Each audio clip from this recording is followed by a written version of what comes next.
Hey, it's the Bennington Show on Eclipse Monday. I'm Ron Bennington. There's Gail Bennington. Yo. I'm Ron Bennington. I watched for 2 hours today the eclipse over New York City. Absolutely stunning. A cloud passed in front of the sun. And everything seemed to get shadier. And that is so eerie. That's going to be a sign of something. And I don't the know what. birds started nesting. The crickets were cricketing. I had to figure out where Eclipse Alley is. Where does it start? Where does it end?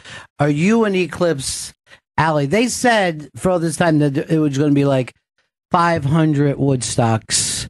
And another station says it's going to be like 500 Coachellas. Depends on, if you're a millennial or not. But here's the point. If you're in this place, the moon will come in front of the sun, cast its shadow for the next 100 years, bringing a frozen tundra of a winter. Winter is here? But if you're going to get 100%, and by the way, that Game of Thrones last night, huh? Mm-hmm. Wow. Amazing. Who thought a dragon would die? 844 Rock God, if you get the total eclipse, 844 Rock God, and is it a Woodstock type excitement where you live? Are people going fucking crazy? Are people just humping in the streets like they said they would? Richie Havens, here comes the song. A lot of people don't know this. Richie Havens was the first act at Woodstock. Wasn't even supposed to go on first, but since he just had an acoustic guitar, Richie, get out there and try to hold these people. 844 Rock God. Now we're going to get a partial eclipse of the sun where we live. They said that almost 4% of the sun. That's it? Yeah. That stings. I thought we were at least getting like 50. No, we can't because these fat cats down in Washington, okay, they fucked up the total eclipse for the rest of us. Well, guess what? Maybe come November, you'll be the ones on the unemployment line, and we'll be on the employment line. Wish we didn't have to line up every day for our employment. I hate it. But we're going to get a partial eclipse here. They said, in many ways, according to our it's better than the total eclipse. But I don't know. And now they're also saying if you bought glasses, they may not work. What? Because there's a lot of Chinese knockoff glasses that just don't work. I was watching a guy who was kind of breaking down all the facts and history of solar eclipse, and he said that he was doing one of these talks, and a woman said, "Now I know that it's dangerous to look at the sun during a total eclipse. After the eclipse is over, is it safe to look at the sun again?" No. And he's like, yeah, you're never supposed to look at the sun ever. That's the idea. Right. The thing is, most of us don't sit around staring at the suns like fucking idiots. But You go back. Can we just go back to our regular staring directly into the sun? Is that fine? And for all the talk they've done, I've looked up to see in the history of the world how many people have damaged their eyes staring at the sun during an eclipse, and it's a tiny amount. It's like you could fit all those guys in a van. It's just something. When I was a kid, they were talking about it. And when I was a kid, too, they were saying something like if you put a hole in a fucking cardboard. And then you look. And There's like two pieces, I think. Yeah, but I still don't really understand how that works. If I could do that, that's what I'd be doing for a living. I'd be making those things. Brander in Kansas, how are you? Hi, Ron. Hi, Gail. Hey. I'm the one that had the bad experience in Washington, D.C. on the subway. Oh, yeah. Mm-hmm. We remember you very well. Listen, there's just a little sliver of Kansas. It's a very northeast corner of Kansas. Mm-hmm. Oh, that's my stomping ground. We get the full eclipse here. You are on the line of totality. Oh, yes. No, yes. Has your town turned it into a Coachella today? People coming from all over? Yes, it has for the last couple days. Between us and St. Joseph, Missouri, they're just coming in hordes. Wow. I'm a mail carrier, and I go clear out in the country, rock roads. Yeah. Most of the time, I never meet anybody out here. Yeah. There's watch parties. There's places where there's just gobs of vehicles. But the bad thing is, it's cloudy here today. Oh, Jesus no. Christ. It's good. Fuck them people. They got nothing. Look, there it is, starting in Oregon. You can see just a tiny bit of the sun eaten by flying monkeys. But no, I'm just letting you know I'm under it and going to stop and watch it for a little bit. Not directly. All right. No, I bought 2 pairs of those glasses. I thought I'd double up. Yeah, put both on just in case. I'm just going to look at it in my rearview mirror. There you go. I don't know if that would work or not, Ron. We'll find out. It may be larger than appear. Yeah. So, just so you know. All right. Thanks, guys. Peace. What a nightmare, huh? You're in some place that there's nobody, and now all of a sudden everyone shows. It's like Close Encounters with those people. Yeah. Well, I have an announcement to make today. Up on the Interbank, they have, I believe, what is the Thrillist best sandwich in your state. And for New York State, Sal, Chris, and Charlie's. Yeah. Yeah. And yet, Greg Stone treated you like a bitch. You didn't protect it. You've got to get even with Greg Stone now. I will find where he lives in Astoria. I'll figure out something. Rather than do that on the radio. It's an interesting thing for a producer to say. Ron, I've got something planned off the air. Private. You think you would call him on the air, hound him, tease him?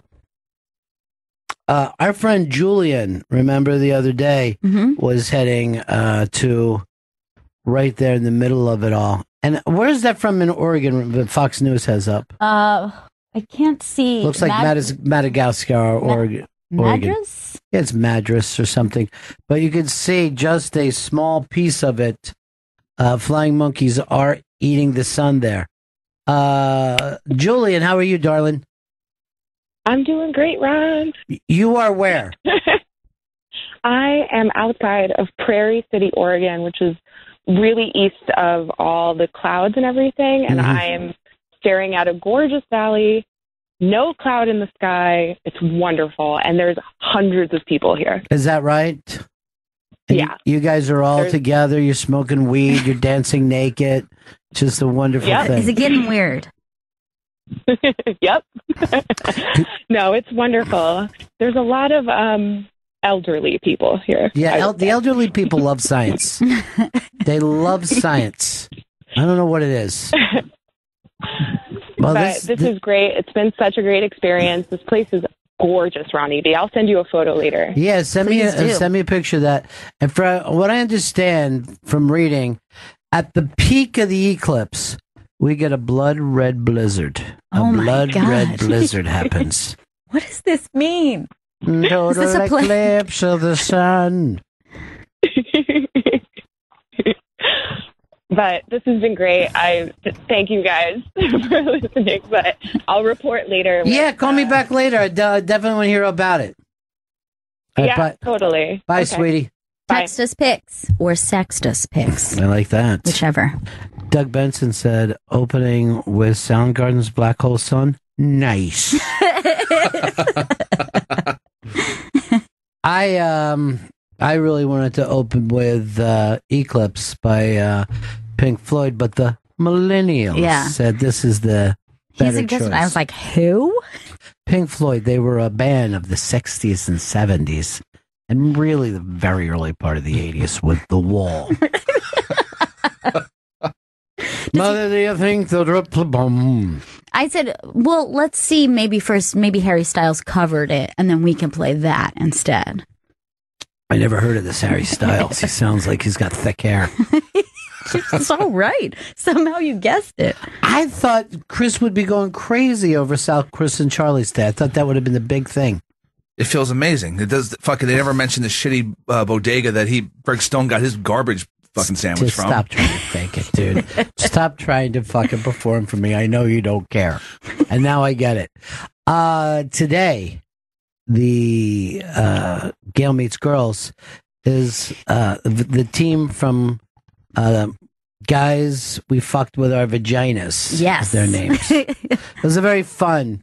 Girls, they're fun girls. Yes. Christina Hutchinson and Corinne Fisher are the guests, and we talk about the podcast and the origin story of how they got it together, how they got a book coming out. Yeah. Jesus Christ, the book for them. Good.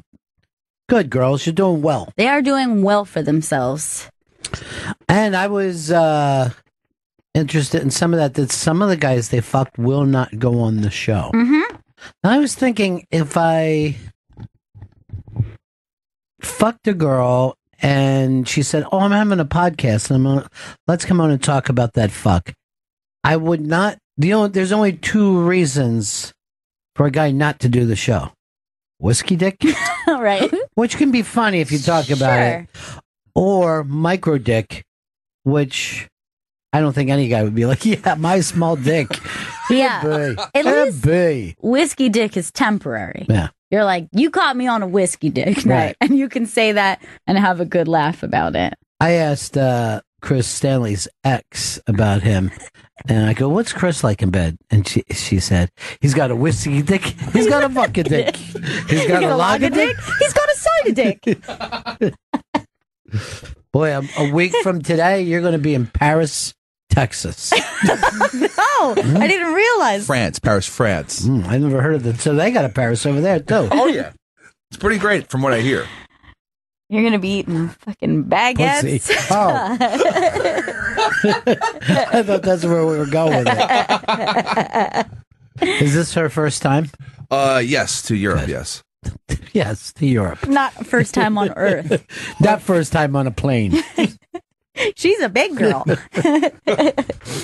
They got a very cheap deal. They're going by biplane. It's really cheap. Fly very close to the ocean. I don't like that idea, Chris. They couldn't pass up the deal. I was actually thinking this because I was watching it on I was watching a 70s TV show, but we don't have layovers the way we used to. It used to be if you went to LA, they would make you stop 2 or 3 times. And you wouldn't change planes. You would stop, gas up, let other people on. God. Yeah, it used to happen all the time. As a matter of fact, the early things, remember when you see those early planes and they would look like trains, there would be like train bursts, we're getting to bed. It would be 24 hours to get there, not because the trains were slow or the planes were slow. You just had an amazing amount of stops to make. I can't even, even if it's an option now, I'm way past the point of being able to have a layover anyway. Well, it just slows everything down. Can't. Plus, if you're a bad flyer, the issue is takeoff and landing. So usually I take off, I'm like, I don't feel great about this. Then we level out, and I'm like, this is nice. Beautiful view. I'm relaxed. Now we've got to land. If now you're doubling the amount of time you have to experience that on a round trip. Now you're doing 4 takeoffs. I don't know why anybody would be scared of a landing, though. A landing, you're just coming down. It's like being in a car accident if something bad happened. No one ever dies when the fucking plane goes off a runway. Yeah, that one's definitely less bad than takeoff. But I don't like all the fucking around, getting to the right part of the runway and they're going up on one side and making all those turns. What are you talking about? The right side of the runway? What? When they're if you're coming from the wrong direction, but they want to go this another direction on the runway, they're making those big U-turns. On the ground, you're nervous? No. I don't know what you're talking about. Just before you land. Oh, before you land. Yeah. You mean circling in the airport? Yeah. Yes, okay. I get that. I don't like that shit. I thought you were talking about you don't like the taxi on the runway. That's fine. No, once we touch down, I'm fine. Once we are on Earth. I'm going to tell you the truth. You're in a big car. My worst part of any flight is how long it seems to take them to open the door once we get there. And I go like this. I'll have a thought is this fucking door stuck? The lady's just standing next to the door. We've been sitting here for 15 full minutes. It seems like it happens every time. Oh, fuck, does this door open up? And suddenly it gets really hot and everyone's just sitting there arching their necks and standing in the middle of the fucking... staring. Sucks. Nervous legs, just being... Do you notice how many people have 2 weeks off now instead of 1? This place, and I'm talking about the entire building, fucking dead as disco. It's super, super quiet here. And it's already like, you can tell the streets are getting a little quieter as well. Yeah, it was like a fucking $4 taxi ride for me today. I'm not even making that up. Just fucking driving without, people are like, oh, taxi is so expensive. I think it's really because fucking traffic jams. Yeah. And you're sitting there paying to be in a traffic jam. I feel like you should be able to say this. Turn off the meter. We're not even moving. Turn off the fucking meter right now. It doesn't count. Turn it off or I'll rip that fucking meter out and beat you with it. I hate like the old cabs where you could like watch it go up by the penny. So like if you had it like only a certain amount of cash on you, you're just watching it like, oh god damn it, it's just getting higher and higher. It's the worst. Johnny's doing a kind of a Eclipse special today. Hey, Johnny. Bennington. What's happening, pal? Just sitting here waiting for the eclipse to happen. Why? Are you really that excited about it? Know it. Oh yeah, I haven't having an eclipse party right now. My mother-in-law, my father-in-law. It's very exciting. What kind of crabs you having for? No crabs. I went with sausage and peppers. That's a typical eclipse. That sounds nice. Whenever there's an eclipse, I like to make sausage and peppers. Now, what do? Throw that on a hard roll? No. Just straight up? Uh-huh. Yeah, I understand. No, we're doing them a nice ciabatta bun today. Oh, ciabatta. What, are you in fucking trouble somewhere? Johnny, if you need to borrow money, just let me know. No, they're nice. These are like artisanal ciabatta buns. Sounds like you're using a hamburger bun. No. By the way, why are we playing a fucking rerun of a football game? I have no idea. I don't know why that's on the NFL network. If you have no idea and you're the executive producer, this fucking train is completely off the rails. Well, Johnny, I want you to have a great eclipse. Where are you at? Ashbury Park? Is that the... No, I'm up north. We came up north for this because, we'll stand on the balcony, on our little balcony and watch. Oh, you're in your place? Yeah. I came up north and we're going to watch it from here. Eat some moon pies for dessert. Oh, I get it, because of the moon going in front of the sun. Then having a sundae. Taking a moon pie, shoving it into a sundae. Right now, this entire weekend, this entire week, I'm on a working vacation, which means I am coming to work, but I'm not doing anything. Nothing at all. Johnny, enjoy yourself today. Thanks, enjoy your eclipse or eclipse. Either way. Which way do you say it? Eclipse. Chris, you seem like an eclipse kind of guy. I'm an eclipse guy. Vito, get in here, would you please? Here he comes. Grab a fucking mic. Run as fast as you can. Run like an intern. Oh my God, I don't like them running like... Dude, don't run ever again. I just thought what if you hit a small child out there? Fucking flattened. Now, you heard his bitch about the football game, right? Yes. Why didn't somebody come in and change it? I didn't want to disturb you, but I can... Why did people say stuff like that when I'm like, I want something... Oh, I thought you had to physically turn it. Mm-mm. Chris could have done it from there. Oh, no, apparently I couldn't have, no.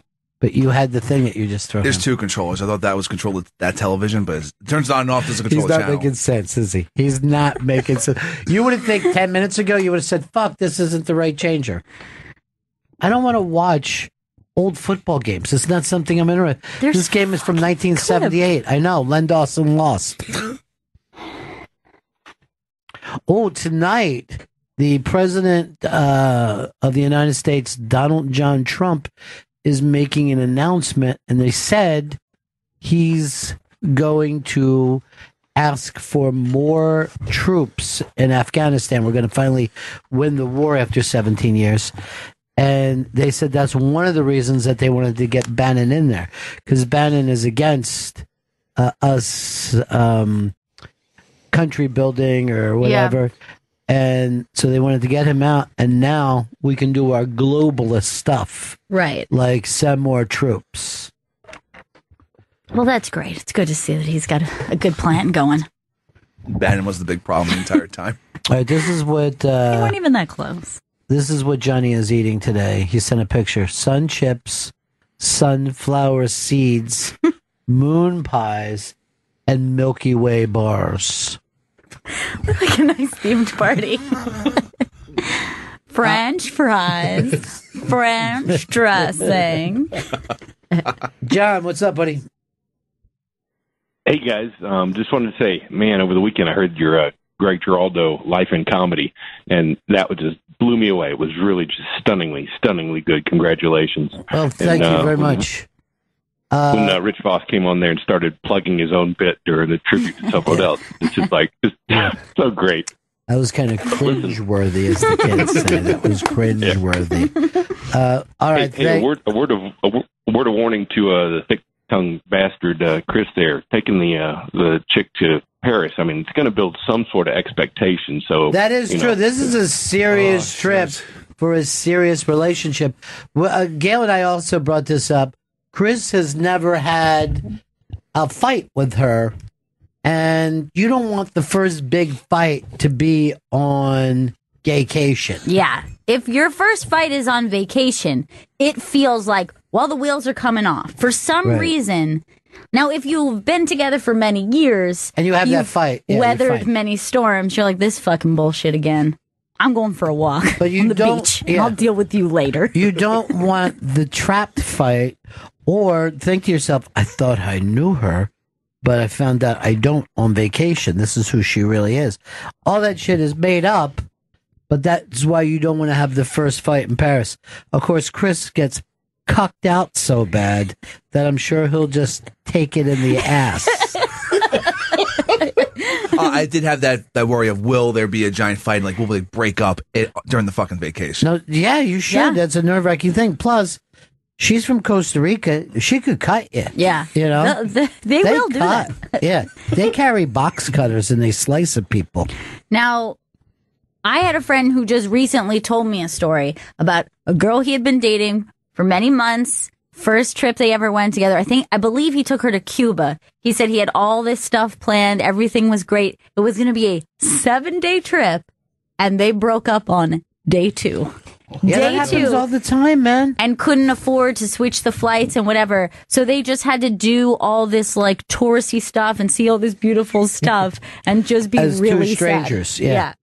I've done that too, where you're someplace but you're far away from each other, but you're stuck at the same place. It's beautiful. You're just watching from like 40 yards away. It's so sad. And then you don't even feel free, like, hey, do you want to get something to eat? You know what I mean? Like, all that shit is all that kind of small talk stuff. Like, yeah.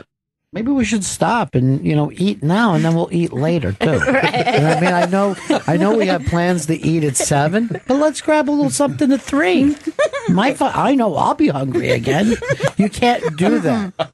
It's just... Because you're afraid she'll go, oh, does Piggy want another snack?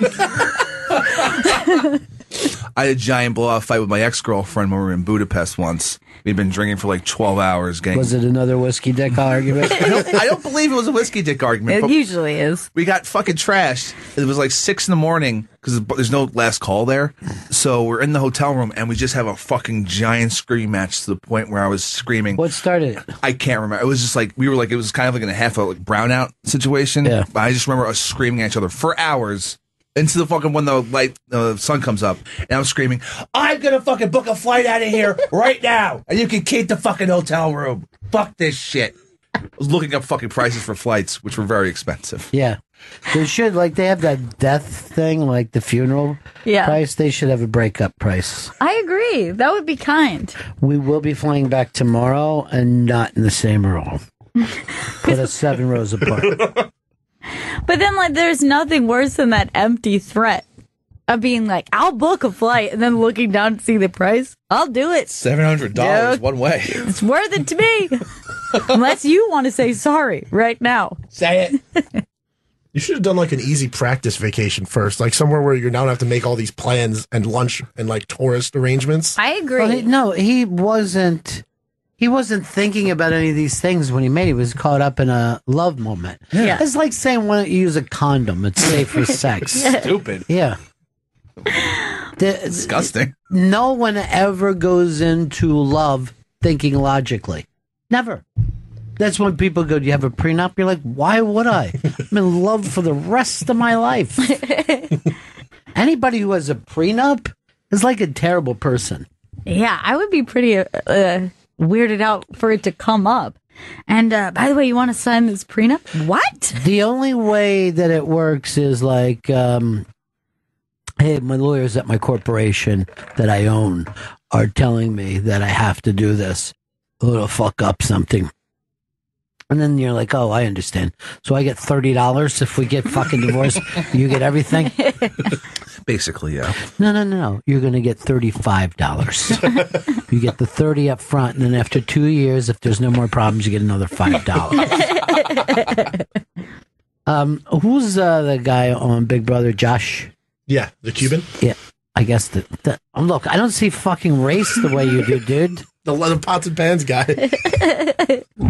So he said that he was on a fucking plane that had turbulence, and he ran up the aisle to be with his mom. He got scared, and that they were mad. The fucking stewardess was mad because there wasn't an extra seat. He just ran up and tried to get on her seat with her. Oh my God, that sounds so Vito. I can't believe it. Now that dude, by the way, Vito would do. Oh yeah, everything about Josh is Vito. He's very Vito. Right down to not having a game.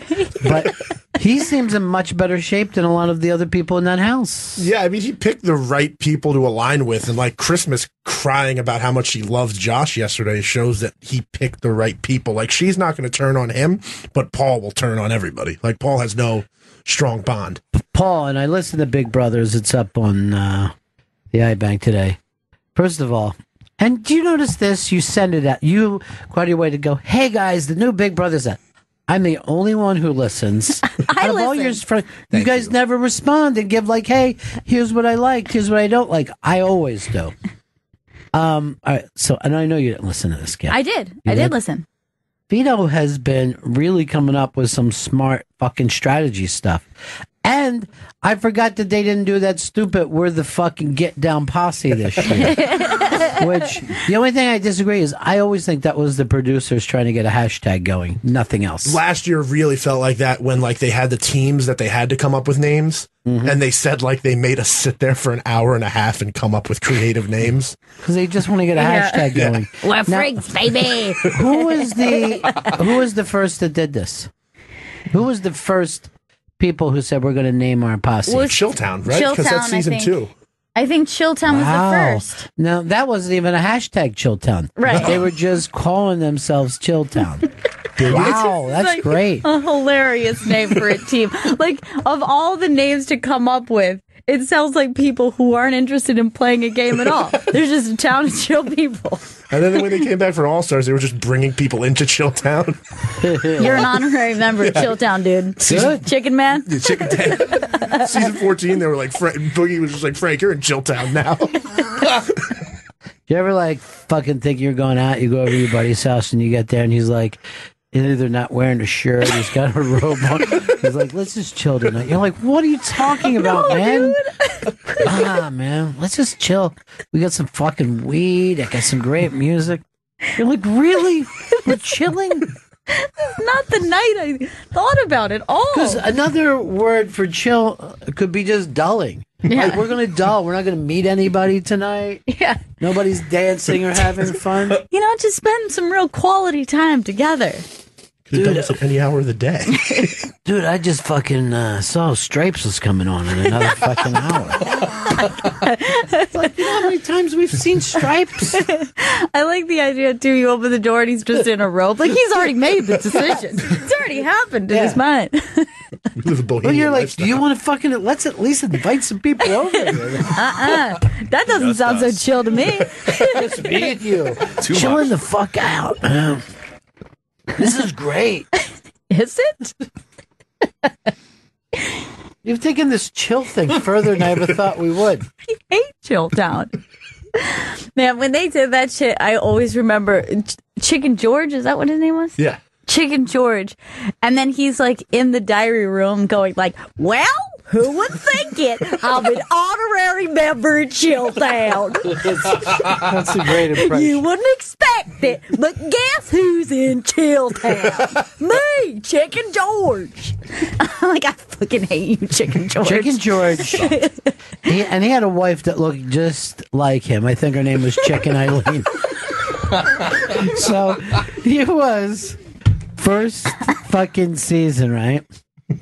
He said, I'm quitting my job and I'm making a run at Hollywood now. He got so caught up in it. And everyone was like, oh, no. And then for a little while, he became like a greeter at a hotel in Vegas or outside of Vegas. Dude, this is so sad. This is like a Christopher Guest. Like he was 100% Christopher Guest. 100%. So I still am in the biz in a way. So but he had the fucking idea the first time, was like, guys, get together. I think what we're all supposed to do, and there was like 7 people left, and they were just nuts at this point, is we all hold hands and walk out that door together. And that proves we all are going to get the $500,000 because we figured it out. And there was a couple people going, you think George is right? And then Big Brother just goes like this. No one walk out that door. No one's getting any money. And then his game was over from that point on. He just went over. Because people forget he did not come close to winning that. He was out with a lot of people left. Because it was back when it was all fan votes. So the one-legged guy was just fucking picking up steam the whole season. Did I ever tell you, like, I just got to fucking New York and we were doing our show. And we're like, Ant used to come in drunk all the time. You know, he'd be out partying and he'd just come in and do our show because he wouldn't go back to Long Island. And he came in with that entire cast. They were all at Hooters together. And he brought them all. And I'm just sitting here, I can't fucking, you know what I mean? Like, it wasn't like reality TV was new then. And all of a sudden, these people that I've been just watching for an entire summer all came in together and just sitting around. I'm like, this is fucking nuts. And the one-legged guy was so drunk that he got up to take a piss and forgot that he didn't have 2 legs and just went down on the ground. Fucking Ant was laughing. It was so great. I'm going to go over and do Anthony's show today at 4 o'clock. We are going to make a very big announcement. I'll say this, that will shake the radio industry to its core. And it is not Eclipse related at all. And some of it is. I wish I knew what this announcement was. You shall find out. And I believe it's totally free on the front page of compoundmedia.com. Nice. So Game of Thrones last night, very exciting, huh? Dragon died. It was very exciting. Game of Thrones is in its last days right now. Yeah. Like there's only one half of a season left that they're waiting to put out, and this entire time just feels like we're gonna give you everything you want and everything your way. Like this all feels like a prize for having been Game of Thrones. Like they don't want to be one of those shows like they strung us along and we didn't find out this, and this. It's all plot. Everything is plot at this point. Well, I was reading numbers today. Over 89,000 people watched that episode last night. Like you could fill a football stadium with that. Not, Michigan, but a decent sized pro stadium, not some of those super college stadiums where they try to have just a field in the middle of the state and then everybody just gathers around and watches. But has anyone done the parody of Stop Dragging My Heart Around? No. Too bad. Hasn't happened yet. Get a hold of Mass Tweeter. Might have a gig for him. Now, hackers are threatening to release the last episode now online. Now, Chris, by the way, saw this episode already. The one that I watched is yet again another leak that Chris saw ahead of time. And I had to just avoid him entirely because he says shit like, I don't want to say anything, but fucking crazy. And let me just tell you one thing. No, I've waited years for this point. Why would I find out now a day early? Someone said that a White Walker killed a dragon by beating him with a brick. Is that what happened? It's very graphic. Close. I'm afraid of the White Walkers. You should be. And I've never seen an episode. Now, so you're telling me that they've already shot the last episode? Yes. For next year? No, this is the last episode of this. Oh, have they already? No, they start shooting in October for the last season. Yeah. So this is just the last episode of this season. But this is a short season. Next season is a short season. It's one of those things where they split the season in half and just make you wait a ridiculous amount of time. Yeah. Here's what I'm going to do. This is a promise I make to you, the home listener. Okay. I will watch all of them between now and what is it, January? It's going to be way long. Probably late summer of next year. So you have like a year. Yeah, within a year. And what did they already made? 30 episodes? 60? Yeah, more like 55. 60 hours. Oh, only 55? Somewhere around there. I'll do it. This is exciting for me. I will watch them all. So don't anybody tell me anything about the first season. I won't. I had that. I did not watch originally, so I did catch up on a couple seasons that I binge watched, and I had a circumstance where I obviously avoided reading any articles about it. I tried to keep away from it, and had a circumstance like maybe a day or two before I saw a very important episode, which is called The Red Wedding, and saw a spoiler that was just like on a completely unrelated thing. Like somebody's commenting like, this is just like in The Red Wedding when this happens. And I'm like, no, this is horrible. Dude, I've already heard about The Red Wedding and I never watched an episode. That's how often it's used. Mm-hmm. And like that party turned into The Red Wedding. It's a bad party. All right, there's those people making the very stupid thing with the cardboard box. Yeah, look, who wants to see it like that? That's just that's I kind of want to see it that way. Like there it is. I mean, I think that's going too safe. By the way, can we all agree this isn't like 500 fucking Woodstocks? That looks like fucking shit. That looks like a concert in the park in some very small fucking town. I'll say Tarpon Springs. You know, I can't think of another small town right now, but you get it, about Tarpon Springs size. I'm not saying it has to be a Greek community per se. That fucking most of the people work in the sponge diving industry. I saw a better turnout in Fairfax, Virginia, for the Presidents of the United States of America fair concert. And I saw a lot of fucking empty chairs at that gig. But I was fucking front row. I was psyched. I believe that was the last time they toured anywhere. It must have been. And even that wasn't a tour. It was just a single gig that they got. Yeah. They just got booked. Just at the fairgrounds. We were like literally walking by and the presidents of the United States come out and played. And the truth was they were great. They were so fantastic. And it was one of those things, like, that was one of those bands I loved Lump, and then I bought the album as a kid. So I knew like every song on that album, and it was just like the best surprise ever. It was just like a bunch of kids with their face painted. Like, who is these guys? Dick Gregory passed away. Got about 8 hours of fucking heat for himself before Jerry Lewis passed away. And the news kind of went pretty big for Jerry Lewis. Yeah.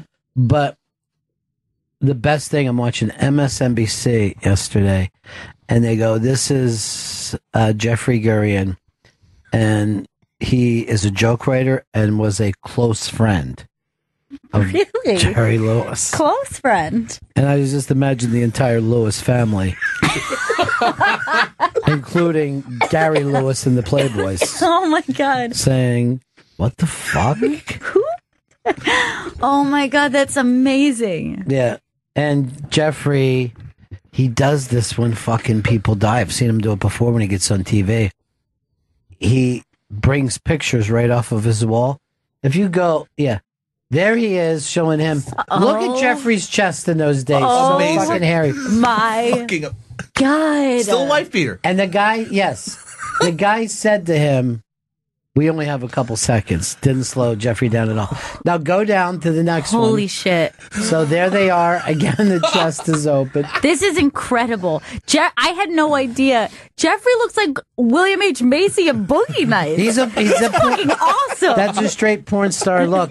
But then this next picture, and I'm not making this up, he showed this on TV. Keep going down. No, keep going down. Him and Sammy Davis. Holy shit. There was no reason to bring up Sammy Davis. Oh my God. That's incredible. But Jeffrey had his stories to tell.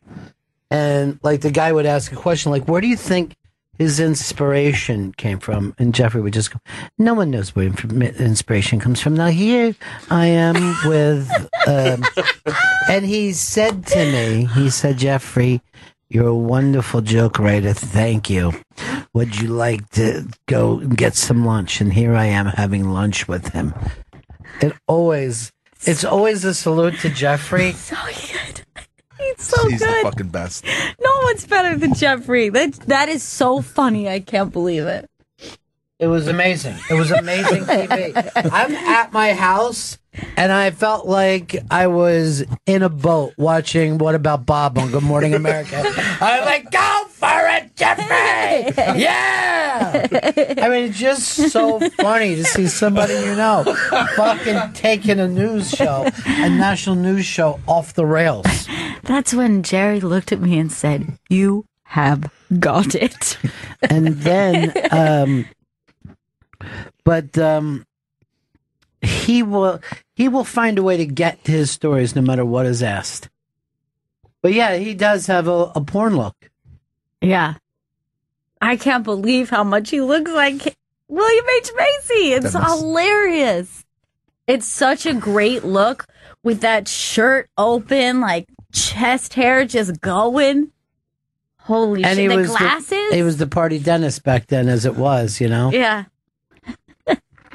Yeah, baby. I go at the iBang and look at young Jeffrey Gurian.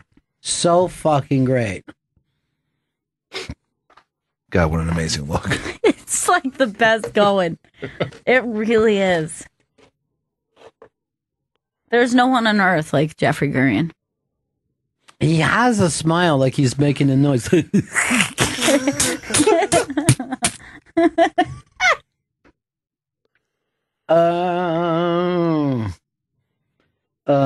Flair is finally ending his work and saying that he's fine. It's never was fucking worked the whole true. time. So he gigged. This story kind of annoys me a little bit. Matt LeBlanc is going around telling everybody that he was offered Modern Family years ago.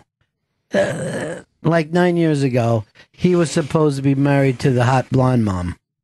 Why is he bringing it up now? He's just letting everyone know it's not. I could have anything I wanted anytime. I'm Matt LeBlanc. It just seems like all right. Just look at the empty fucking fields of people. If a concert happened like that, somebody would lose their ass. Woodstock did not look like that a week before or after. There was still more people. Back in my day, we used to show up for total eclipses. That's how I feel. There's it looks like a 1:30 eclipse right now. Yeah. Boring as shit, am I right? That is fucking nothing to care about. I mean, I know what the moon looks like. It really is. I get to see it. It's like, imagine a cloudy day. That's what the eclipse will look like. It's like rain without the water, you know? This is what the fucking sky looks like all winter. Yeah, but this is coming. This is how the baby Antichrist will be conceived. In an eclipse? Yeah. What's that from? There's a guy out there who put out a Craigslist request to find a lady, purebred lady, who will mate with him. And conceive a child. And he goes through, I am purebred, pure blood. And you're like, what is he saying? Pure blood what? He doesn't specify. What's this Tommy Lee Mile High Club? This is your story. So Peter. Tommy Lee was on a flight, and it was only like a 60-minute flight, and passengers got really upset because him and his girlfriend took off the bathroom for 20 minutes and then came out about 25 seconds apart just giggling to themselves. The giggling makes it uncool, by the way. You definitely have to keep a straight face. Anybody that can fuck in one of those bathrooms, there's not enough thrusting room. You can, but who tiny. wants to? It is too small to take a shit in those things. You can only stand and pee. Nothing else can be done. And where are they fucking flying with such bad?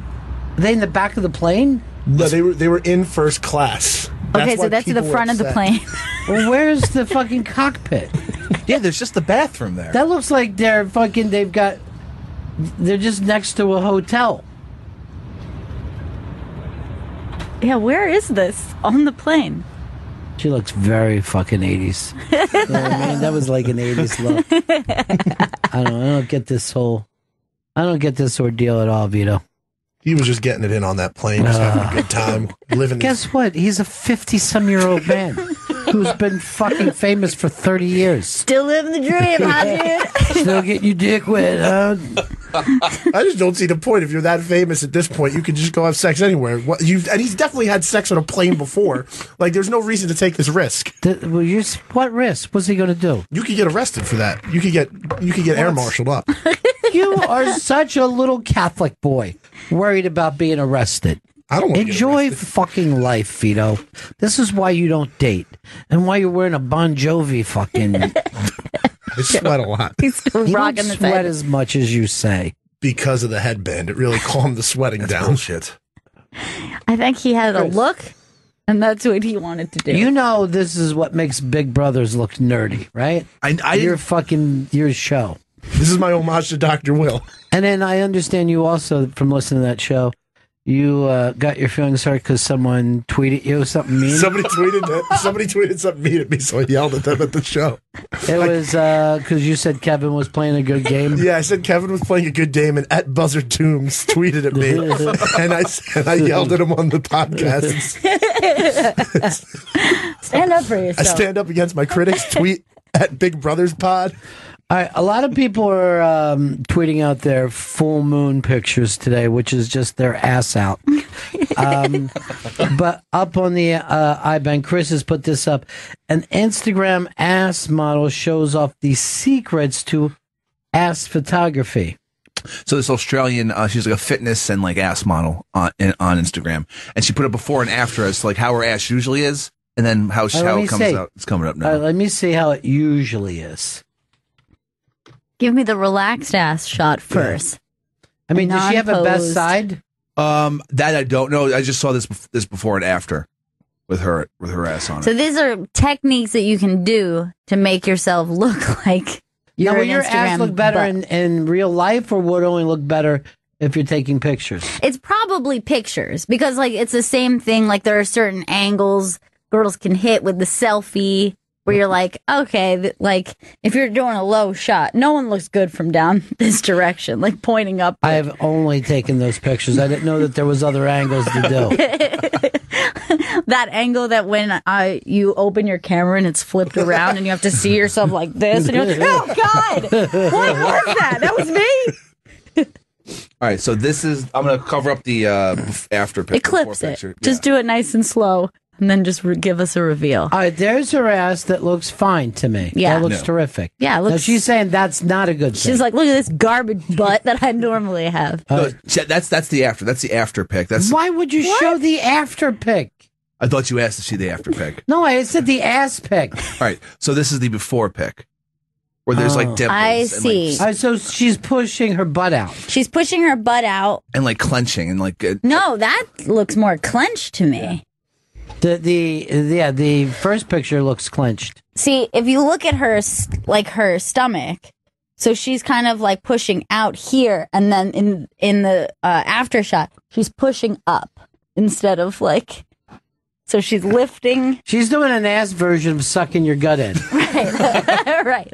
Is she bending the knee? This is nothing. This fucking thing that you thought would be interesting to us. Hey, you got it. Why would anyone show the after picture? Look how thin he got. Now look how fat he used to be. That's never how it goes. Because I saw that picture and I thought, that's pretty decent. I can't imagine how great this ass is going to be. Like, I thought it was going to be 3 times the size and her waist was going to look teeny tiny. How do people not understand the concept of show business? It's been laid out for you your entire life. Here's the after picture. Now, here's what you would look like if you didn't use our product. What? Chris, when you catch this flight, how long is it to Paris? 6.5, 7 hours. Hang yourself on the plane. Just as the plane's bouncing, they open up the fucking shit box, Chris. and there you are hanging. He's been in there a while. And then play this clip. I'm gonna get Greg Stone off the air too when he's not knowing that I'm going to be yelling at him. My sandwich is better than yours. Because he fucking trolled you that day. Trolled. It's fucking bullshit. I know it's bullshit. I'm trying to tell you what you should have done now. Let's take a break. When we get back, we'll be a total eclipse of the entire sun. Bennington show. Solar eclipse. There's just a small toenail amount left on the west coast. You have to remember this is moving across the country. And they say this is something that only happens, the full eclipse like that only happens every 3 or 4 months. So get out there if you see it. If you got kids, you got to say to them, watch this. The next time that you'll see one of these, I'll be dead. And you'll think of me today. Because I won't make it to the next one. Believe me, I've looked at the numbers. And even if they put my brain in a robot body, I'm still not going to make it to that point. I know quite a few people who travel to the line of totality? Yes, line of totality. I know a couple people who are in different parts of like rural Oregon right now. Some people who are maybe in Colorado, I think, and then some people who are in like the southeast. Right. There are no place though that it's as packed as a rock concert. So that's been an entire lie. Like Julian said when she called earlier, there's hundreds of people here. That's great. You go to a show and there's hundreds of people. You're like, this is a bad show. Now, they also said more groping will take place during this. And it's like when they would put the lights out at school. Sure. Somebody's going to get an ass grabbed. 844 Rock God, 844 Rock God. Now I tried to get Chris fired up about his big sandwich thing, but it doesn't seem to be going over too big. But my favorite sandwich place in the world, Sarcone's, where I would get what I consider the greatest hoagie today, closed down due to the IRS man. So I'm up for a new sandwich place. Now, here's the difference. When I think sandwich, I think cold sandwich. A hot sandwich is a meal. Yeah. A cold sandwich is a snack to me. You know what I mean? So when I'm like, hey, would you like a sandwich? If I said that at my house, honey, make me a sandwich, I would think she would go in, grab some lunch meat and make me a sandwich. I wouldn't think she would start to cook chicken and then put that on bread for me.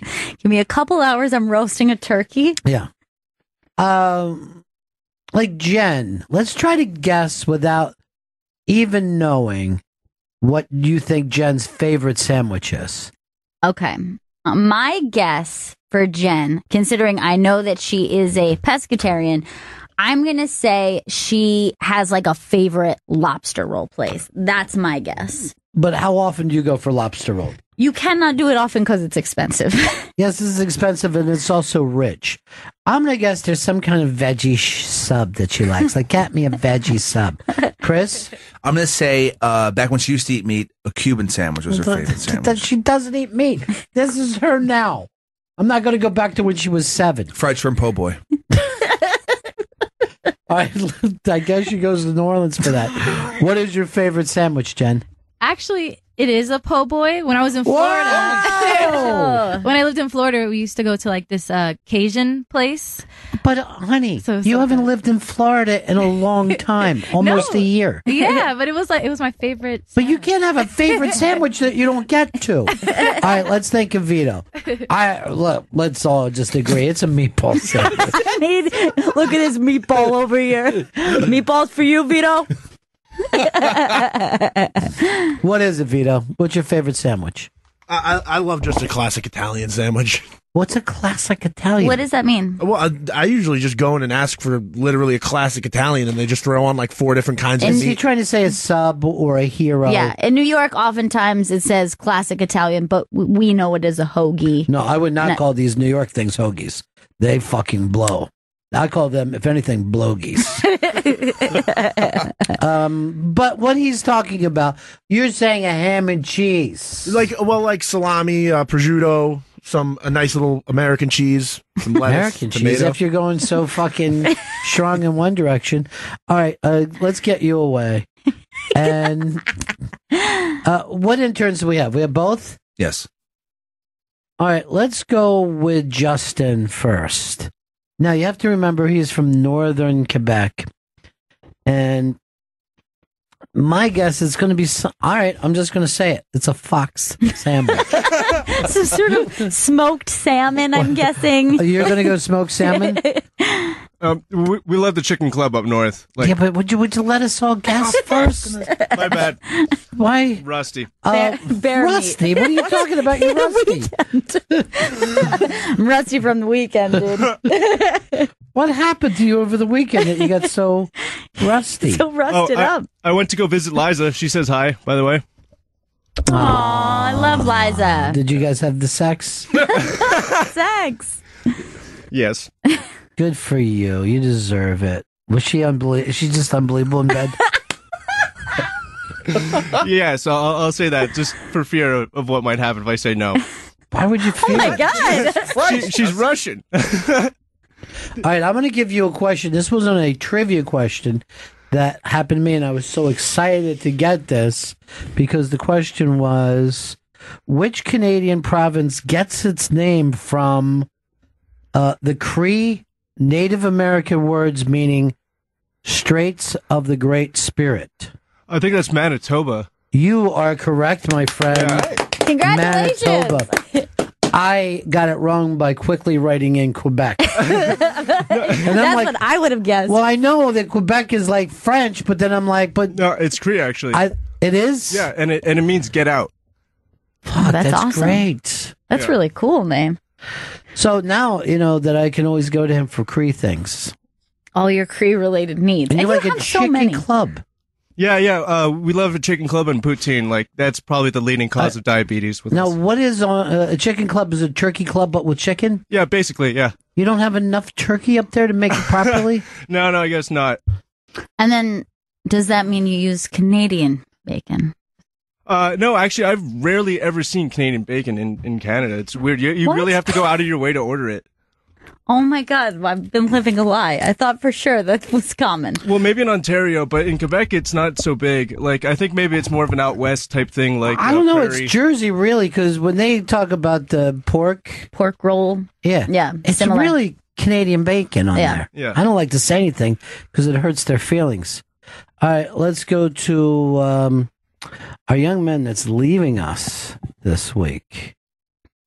Can you believe I can't that believe this it. summer is already over? It's sick to think of. Now, I'm going to think that he's going to go for some kind of deli. Now, don't tell us yet, Spencer. Don't be rusty like the last guy. But I'm going to say it's like some kind of a deli sandwich. I'll go corned beef. Gail? I'm thinking like a Reuben.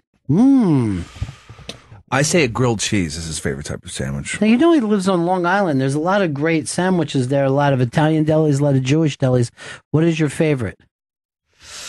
I would say probably the pastrami would be my favorite. There Yeah. you go. Pastrami. Pastrami. Great one. Now, I'm a big fan of, and they only called this in New Jersey, but they call it a sloppy Joe, which is not the way everyone else calls it sloppy Joe. But that's that Russian dressing, turkey, Right. It's delicious. coleslaw. It's unbelievable. It's really good because it isn't like the kind of like chopped meat or ground beef the way a sloppy Joe is normally thought. Because it Which, by has the like way, lunch. I don't know if I've eaten a sloppy Joe since I was in the second grade. Yeah. You know what I mean? Like, you got to be really... Yeah, I think I was in single digit age. You got to say, give me the sloppy Joe, please, for cafeteria lunch. Good one. But they only call it... But Russian dressing and coleslaw in the sandwich, you're like, this is It's delicious. fucking smart. Russian dressing takes it next level. I mean, it's I know. like So good. it's so good. Dipping Russian dressing all over. It's delicious. What's the really great one that we had from Jersey? Do you know the name of that place? That place was great. I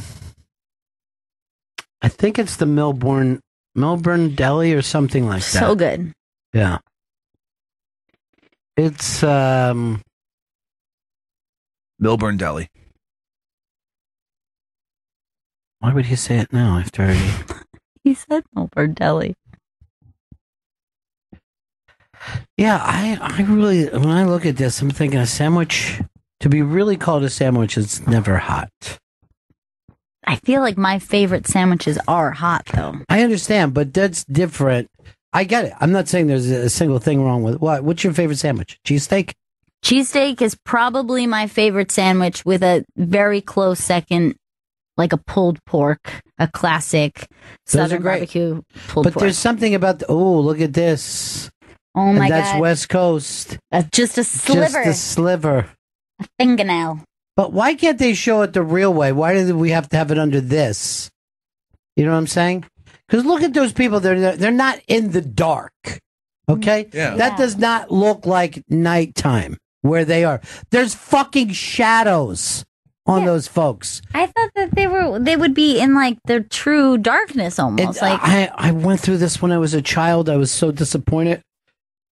So I didn't allow myself to be disappointed this time. Yeah, I thought for sure that they were going to be, it would look like night. But that is like they're in sunlight there. Yeah. It's like you wouldn't even put the street lights on yet. This is not a total eclipse of the heart. I mean, there are hearts in it. That looks like who gives a fuck. Now, if it's total night, why are there shadows, ladies and gentlemen? Why are there fucking shadows? Now, they also said there's a very good chance that we could get stuck like this. No, I hope not. Oh, look, don't worry. There's only a 38% chance that the moon will be stuck in between Earth and the sun, leaving us in what they call an eternal winter. Oh, God. This is terrifying. All right. So that one, now look how that one looks different where it's just the ring. Say it. Yeah. The corona. Black ocean, won't you come? The lunatic now, I is think in my head. At this point, when you are at total eclipse, I think you can take off your glasses in this moment. No, that ring on the outside is what burns you up. That ring on the outside, they say, is worse than... Really? Yeah. The corona ring. Yeah.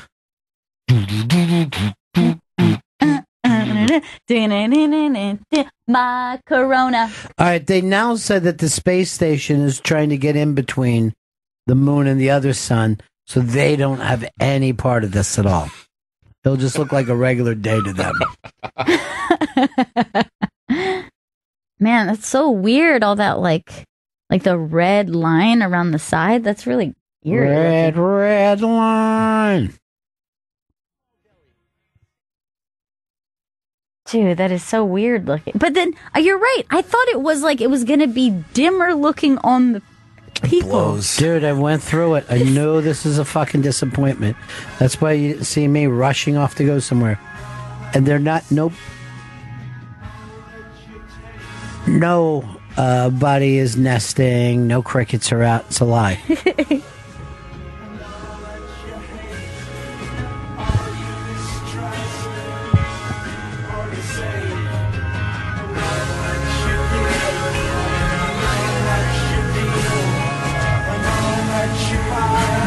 Beg, borrow, or steal.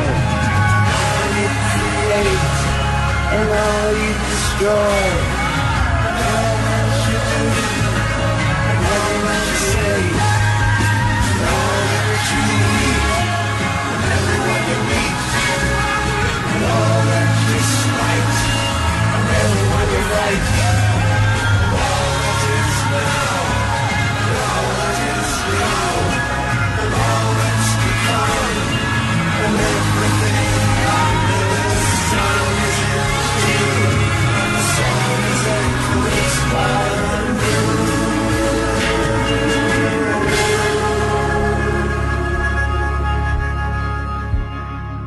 And I'm going to say something to the planet Earth now. Just admit that you've never gotten bored of that album. I mean, I've literally heard that album most of my life. I could get high to that tonight. I'll be totally honest. If that's all they ever did, plenty. Plenty. I do like that they continue to make Pink Floyd fans. Like, there's, like, I don't think that there will ever be a high school that doesn't have at least one dude who's, like, really into Pink Floyd. Like, that kid should be. They just keep making them. It's fucking great. And that's not even my favorite album by them. And I could listen to that album any fucking time. We're in full eclipse zone right now. Well, if we lived in Oregon, we would be. The country. Yeah, but the country is going to go on like this all day. You know what I'm saying? Well, for the next few hours anyway. Yes.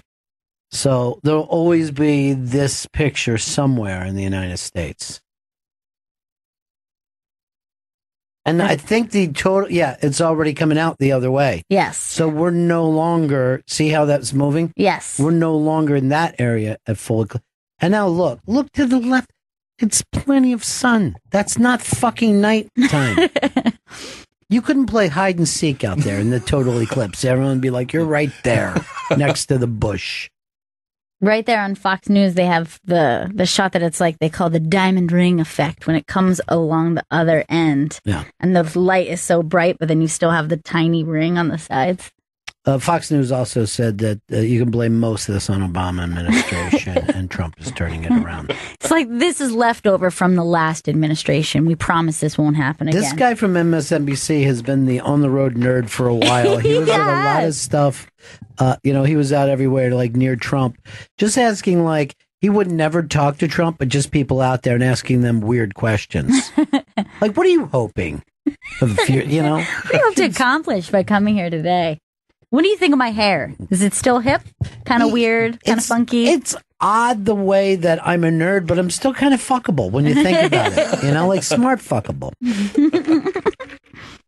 This was out today that the Secret Service is broke. They have already used up their entire budget because they said Trump is away every weekend and he has a much larger family. He has a family of adults, right, going to different places, and there's 4 adult children that they got to keep an eye on. And then when he came even to New York, it was $300,000 a day. Jeez. They go to Mar-a-Lago, but the way it's looking right now, either we have to give the Secret Service more money, or Trump will be on his own. And they said, and this surprised me, driving his own car. That's how bad the budget is now. And they said he could drive as fast as he wants. So he's just thinking about getting off a regular plane and then just getting into a car and fucking hauling ass till he gets to Mar-a-Lago. Thank God we got this president who runs things like a business, who knows how to manage money and budget. Well, you forgot about Benghazi. What happened there? What happened exactly? I'm not exactly sure. I know there was a movie about it, but I think Hillary killed somebody. Mm-hmm. She killed 26 people, her and Bill, over the years. Yeah. And then documentary. And then she had an email about it. Anyway, let's focus on now. He needs more money. And tonight we're going to find out how we're going to win this Afghanistan war. We are going to country build. Yeah. Maybe build a couple hotels or condos out there. All right, let's see what else we got here. And somebody asked this, what's better, solar eclipse or northern lights? It's not even close. Northern lights is the best thing that's ever happened. Yeah, northern lights is a bucket list for me. Like, I would love to see that in person because Justin sees it every night of his life. Justin, have you seen Northern Lights? Because yes. Northern Canada. You don't even have to go Northern Canada. Really? You can be like in Lower Ontario and see the Northern Lights. Yeah. I've seen them in September. Like, weird times of the year. It really depends on, I guess, what's going on with the sun or whatever it causes. Pollution. It's beautiful. The pollution is incredible. But I remember seeing them like when I was a kid, and like the stories we used to have, they were like old spirits dancing in the sky. But we ended up scaring the shit out of ourselves as kids, and like we were always scared of them. But, yeah. Why is it that people will look at religion and treat it like it's a ghost story? That's a religion. The spirits are not going to kill you. Spooky. Holy Ghost. Yeah. Is he here to haunt us? I went out as the Northern Lights for fucking Halloween one year, and the kids were running away from me. Look, that's about how dark it gets right there. Now, you see that it's certainly darker than a regular day. Yeah. but not dark. Yeah, not pitch black night, Thank as you. I was assuming it would be. It's like being out on a very cloudy day. MSNBC has a night vision camera, and it's not night out. That's like on the level of when like you'll see a reporter and they're just acting like the flooding is terrible. It's just like ankle deep water. Guys, we've been building this up all week. There was a great thing where it was in Jersey too, and the reporter was in a canoe, and then they just showed two workers going by, and it's not even knee deep. It's the and everybody fucking exploded and had a great time with it. And I don't know whether the reporter was fired or just mocked. There's Shepard Smith. Since Roger Ailes died, Shepard Smith started smoking on air. There's no one to stop him now. Now he can finally live his truth. Yes, It's the real him. What's that, Chris? He has seniority around there. Yes, seniority. He's trying to hide his own eyes. He doesn't want to be surprised. You can't get hurt indoors by looking. Don't look directly into a flashlight. That's what I warn everybody about. It'll hurt your eyes. Don't stand too close to your TV either. My mom and dad used to scream about that. You're too close to the TV. Yeah, that one was one that came up a lot when you were a kid. But now, in retrospect, I think it was just you're blocking the TV is really the problem. Just get out of the way. Big head. I hope your father's a glass maker, I like to say, and then we all have a good chuckle about it. The latest video of a bear getting too close to humans or human remains.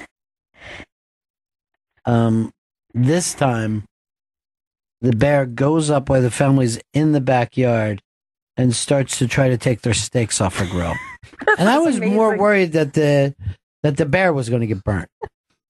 Doesn't know any better. I mean, I feel like these people are so poor that they're worried about their steaks. That's really sad.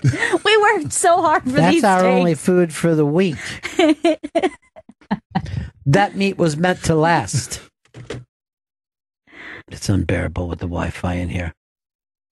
It must be for the eclipse is messing up the Wi-Fi. I wish that was the reason. Go.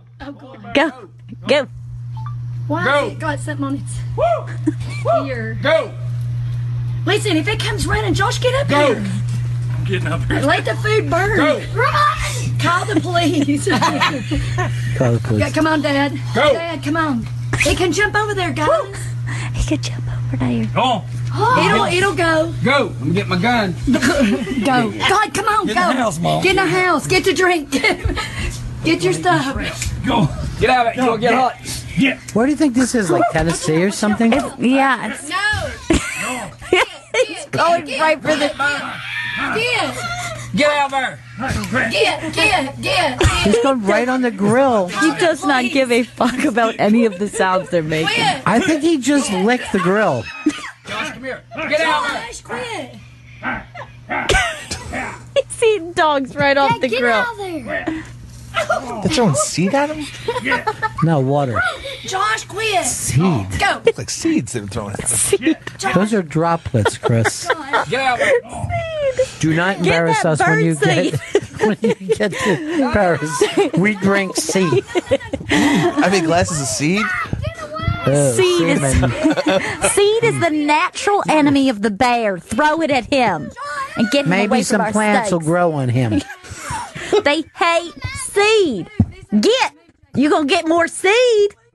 Now I'm throwing beer at him. Get your steak real quick. Hey, Dr. Steve, it's me, Tasty. Why do they care about the steaks? Look at how close he's getting to this bear to save the fucking steaks. He's really hungry and drunk. But I'd probably do something like that just to have fun. You know what I mean? I need to get my steaks. Quick, get the seed. We got a bear problem. Chris, did you know there's a bear out there in the backyard? And he's right up on our grill and he's taking our steaks. Now, would you do me a favor? Put down that piss bucket you've been carrying around and throw it at the bear. He pisses in a bucket all day because he's lazy. He says he's gone to Paris, but I think he's just going to go out next to the airport Marriott and stay there for 5 days. Have himself a fuck sesh. Yeah. He's claiming he's dating a girl from Costa Rica, but I think he's sucking dick down in the village.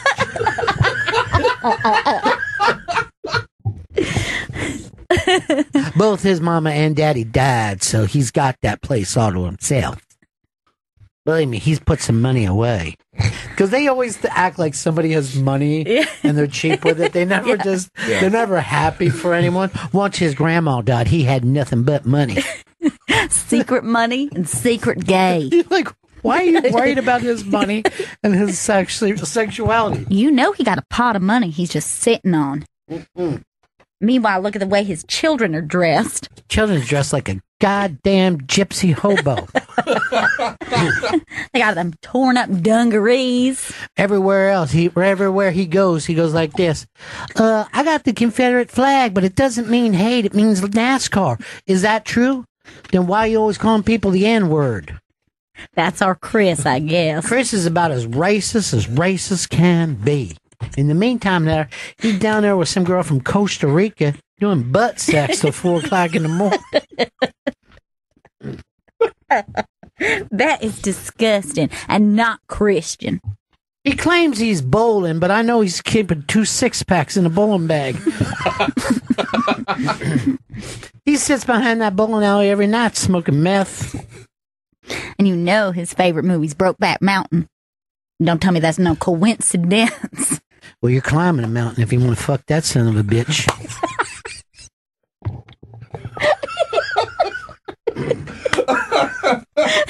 I love Chris's neighbors.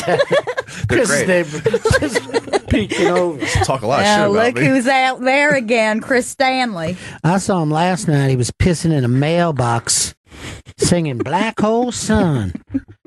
What was this? The grunge age? Oh my God. He's no goddamn good. You watch. I seen him coming down there with them tickets. He's probably going to end up winning that $650 million Powerball. Because he borrowed money from me. He goes, don't worry. I'll pay you back as soon as my Powerball gets in. Don't expect to see that money. I said, Chris, that's a $6 and $5 billion odds. You ain't going to win Powerball. I'll give you $20 and that's it. I give him a 20 about every 2 weeks. I mean, he is the worst neighbor we ever had. He's out there every day in an above ground pool. Doing the devil's business with you know who. I look over there and he's jacking off straight into his above ground pool. I hope that bear rips his arm off. I mean, we have children over here. The other day he said to me, I tore down a Confederate statue. I go, Chris, you just ripped down the Jack in the Box. That's all you've done. You ripped down the Jack in the Box and you want everybody to congratulate you. That Jack in the Box has never done anything to a minority. That's a place where people go get burger food. I go there for my fries. I don't understand why the fucking bears are so fucking crazy these days. They don't care anymore. They're bold as hell. They used to care? Is that it? I believe they used to care. Now they're just like, fucking. Want to go get some of these steaks? You know what? It's these millennial bears. That's the problem. They're trying to gentrify.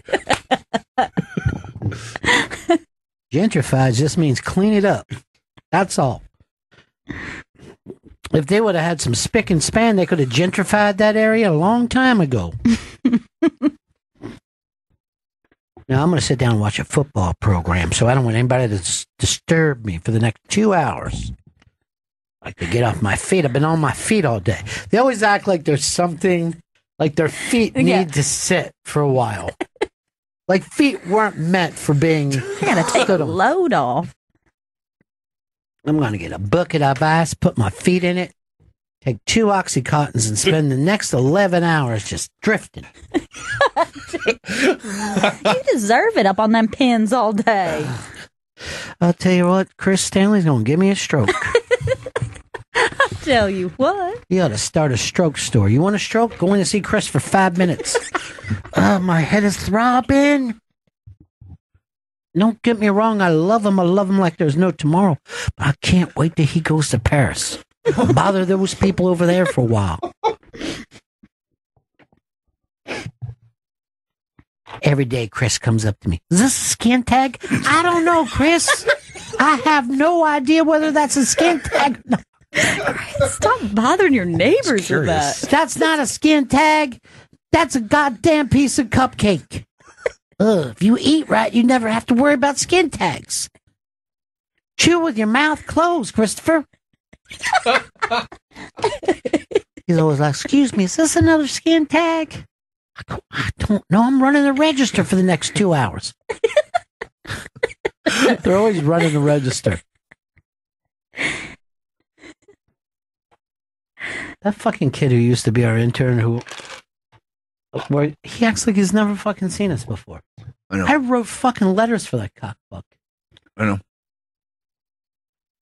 Vito, when you take over as fucking executive producer, I want you to protect this show. All right? Yeah. Okay.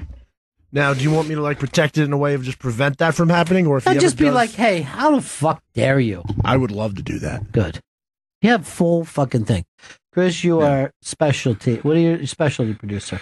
Special programming. Special programming. Special. Like you did a fucking bang up job on that Greg Giraldo, although It was great. One person got mad and called us racist. Really? Sherrod says that we don't want him on the program because we're racist. That can't be true. I didn't even know he knew Giraldo. Eddie Trunk. Eddie Trunk, won't you come take away the sun? Eddie Trunk, Eddie Trunk. Liking the song. Eddie Trunk. Eddie Trunk. Eddie Trunk. Everybody's acting like that's a solar eclipse. It's just Eddie Trunk's big, heavy metal head right in front of the sun. I told him to get. Well, guess what? I guess I had an eclipse in front of my TV set last night. So he's sitting there talking about who's the best metal band. I'm not going to sit around and talk about 35-year-old music with you, Eddie. I'll be on my feet all day running that register. Now, give me 5 minutes. Let me clip Chris Stanley's skin tags, and then I'll get to you. Appreciate that. You shouldn't ask your neighbors to do that, Chris. I got pruning. I'm using my little pruning scissors. Won't you come wash away the rain? Eddie Trunk. Eddie Trunk. Vito had a question for us, and he used it. Vito, come on in here. Run at a nice basis. Don't run like you did last time. Just a power walk, but not power walk. Don't run like a fucking pulling guard. You were frightening. There, that's nice. That's good. You know what's sad for the radio listener? That was very good physical comedy. Hilarious. I need a boomerang of that. By the way, out of everybody, he's our gossip. Yeah, he is very gossipy. You could be the new Disco Dan Office Gossip. I don't want to put that title on myself. Is Dan back yet? Or is he not permitted to be around us? Dan is back. He just can't talk about office stuff. Well, we wouldn't talk to him about office stuff. Yeah, we can talk about anything with him. Yeah, we'll just say, what are people who sit near him talking about? What are they doing? Regular what stuff. did they do wrong? Is anyone dating here? Do we even know if anybody's dating in this building? I don't know of any office couples. No, right now everybody's really sticking to themselves. I mean, right now. We're saying ever. Has anyone ever hooked up here? No showmances whatsoever here? Jen, were you and Adrian a thing? No. No. It's always really mean when somebody is like, ew, no. Disgusting. Why aren't you with handsome Johnny Tubestick? Do you not find him handsome? Who's Johnny Tubestick? Handsome Johnny. Come on. How long have you been here? You haven't heard of Handsome Johnny? No. I'll say this about Jen. She's not very social at all. She socializes with certain types. What's that mean? Race? Was that race baiting? Have you dated somebody here? No. Well, what types do you socialize with? Who's your best friend not of this show? Not of this show? Yes. I would have said it was probably Derek when he was here. Yeah. Derek? That's been a long time. Yeah. And he's not of color. But his soul is. Betty, who's your best friend not of this show? Probably right now, Paul or Roland. One of them. You guys seem like you're running a cool little crew. Yeah, Friday we went to the WWE 2K18 release party. I don't know what that meant. Was that a race? It was a video game party we went to. It was pretty Why nice. wouldn't you just say we went to a video game party? Why would you say 2K? I'm like, that's a short amount of Ks to run. Where was it at? It was at like a little event space in Midtown. Got to meet some wrestlers. It was a fun time. What wrestler you meet? I met Kurt Angle. Is everybody nervous about the Nature Boy right now? Yeah, because especially back then, it was before he woke up from the coma, so nobody knew what was happening. Wait, coma? I read that as comma. I'm like, so what? It's a comma. I'm taking a break for a second. Just in the middle of a sentence. Who cares? We moved into Wyoming's in a total eclipse. And it's a blood red sun now, they said.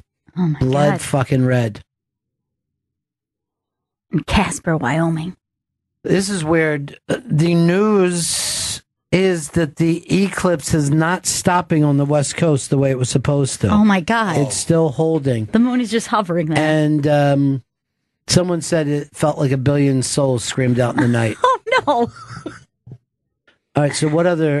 Kurt Angle, who else you meet? Bray Wyatt. That's my favorite. Yeah, he's the one with the fucking lantern. Yeah, I got a good picture of him, his arm on my shoulder, so that was pretty fun. Put that on social media. Yeah, put it on social media. By the way, you're going to be running social media now, too. Okay.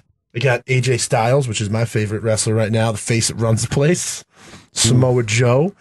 He just had a That one sounds made up. Now, were you guys having drinks with him? There was an open bar. They were not drinking. They were just walking the red carpet. I was kicking a few back. Kicking a few back what? I had a few tequila clubs and a few Amstel Lights. Why would you switch over? Why wouldn't you stay with your tequila? Because I wanted to slow down a little. I didn't want to get I don't drunk. like people that pace their fucking drinking. Either drink or don't drink. I didn't want to get But don't like, oh, I want to level out how drunk I get. That's fucking cunty. Did any of them say anything nice to you? Like, hey, you should be a wrestler. No, but Jinder Mahal really liked my headband, and we talked about headbands, and he asked me where I bought mine. I told him Amazon. I think he's going to check out Amazon. I've never heard of it. Who, Jinder Mahal? Jinder Mahal, the modern-day Maharaja. Wrestling has changed so much. So different. Now, what is going on with Bruce the Barber? Is he still around? Still have the Intercontinental title? No, it's been a while. Honky Tonk Man, take it from Love him, Honky Tonk. No, he is not driving that car down anymore. Who's the most famous Samoan right now? Probably Roman Reigns right now. Because he's just in that Rock bloodline. Did people ever get around to liking him? No. Actually, before he came out last night at SummerSlam. Wait, it was as gay? No. Before he came out to the crowd. Before he. Wait, it was walked out. SummerSlam? Yeah, last night was SummerSlam at Barclays. Oh.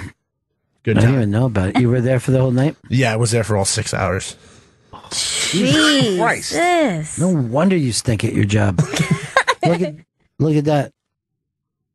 Almost looks like it's, I don't know, 6 a.m. in the morning there. Oh my gosh, dozens of people just by that one tent. See, there's the diamond ring. Yeah. And they're also saying that is causing massive floods all across the country. Oh my God, this is bad. Can Trump do anything? He can't right now. He's golfing. He's in the middle of a 17-day gaycation. That's all he ever wanted. Instead, he's going to send 4,000 troops to Afghanistan. You're like, why bother then? It's not even enough. Yeah, that just sounds like putting 4,000 people in You know what danger. it's like? It's like when you're starving and they bring out tiny little sandwiches and you're like, come on, dude. Bullshit. This is just making me more hungry. Just give me the tray. It's like... But then you're fucking with the rest of the people who are there. And if you stand next to the kitchen door waiting for them to walk out so you can grab. You look that like looks an animal. bad. Yeah. I've done that. I know you have. It's such a bad look. Or when someone's like, I'm going to take one cider and I'm going to bring one to my friend. Yeah, right. Where's your friend? Your friend is the back of your fucking throat. My friend loves sliders. She's just over there behind that wall. I'm going to go give it to her. Don't look over there. I'll just take these sliders. It's fine. My friend, I got to go feed her under the kitchen table.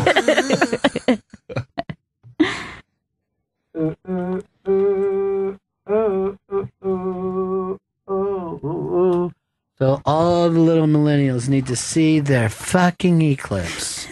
That's what it's all right now. Get a pic. Everybody gets a trophy. I'm just going to take a selfie of myself with that behind me. Just like, oh my God, loving this eclipse. Hashtag YOLO. So fun here at the Line of Totality. It's a good eclipse day. These people are living in a selfie fucking world where all they care about is their self. No one gives a shit about you and your lunch. Put your fucking phone down for 5 minutes and snort a fucking rail. This weekend, I was at a bachelorette, and there was a lot of conversation about what is going on social media, what is allowed to go up, who is comfortable, because there was a male stripper. So, like, the bride is going, do not approve of that picture, do not approve of that picture. It was like when Florentine said he had his fucking thing and said to everybody, we're going to 1975 this party. Mm-hmm. Like, why wouldn't you just do that at every party now? Even if you got nothing to hide. Just like I want people in the moment. Yeah. I don't want everybody to be vetoing, oh, he needs to get a trophy just for showing up. Vito, you want to fucking get a trophy? Get an MVP for yourself. Or win a championship for this fucking team. I just want a participation trophy. Means I was there and I was participating in it. Do you realize that now gives trophies no meaning whatsoever? But it feels good to get one. It does. I'm not going to lie about that. We got our participation trophies. And by the way, we did back then. Mm-hmm. I don't know what anyone's talking about. Every fucking team, you also got a trophy when you graduated from that team or, you know, and then now we're like, well, I don't know why these kids are getting the same trophies we got. But I can tell you this, I have no idea where any of my fucking trophies are. Yeah, that's the other thing about participation. Yes, you give them to kids, but kids aren't walking around like, I won this. Like, they kind of are like, oh, cool, thanks. And then they they're two slamming awards. It just doesn't happen. It's a made-up problem. The participation trophy is a made-up problem. Do you remember when your little brother was taking the trophy and fucking jabbing you with it? Yes. And he's going like this, you got one of these? I don't think so. And then, like, I was supposed to be... Like, yeah, it was right after the dinner. And, like, I was supposed to be the father. I was just cracking up because I never saw anyone get, like, fucking bull rushed with a trophy. You don't have anything like this. I wasn't even in Little League. Come on, dude. Yeah, you never won anything like this, have you? Huh? No. You like that? But could you imagine if you're the kind of idiot that keeps, like, this is something I got when I was 11 years old.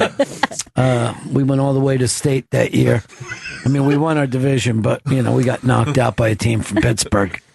I mean, you'd be a fucking psycho. Even the stuff that you did really accomplish. Like, I'm not walking around like, by the way, second grade, 50 book club, guys.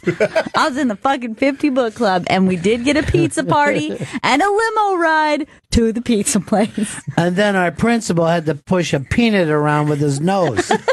I did it.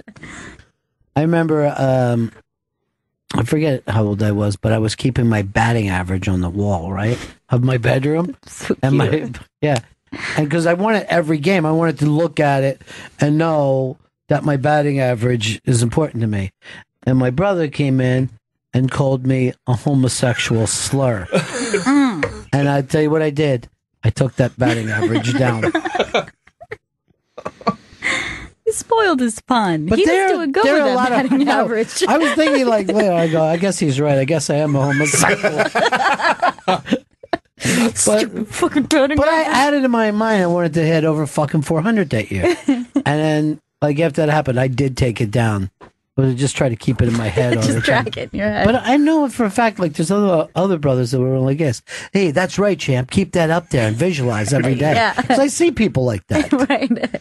They exist. They're out there. But they're homosexual slurs. I'm going to be totally honest. Sounds like it. They are.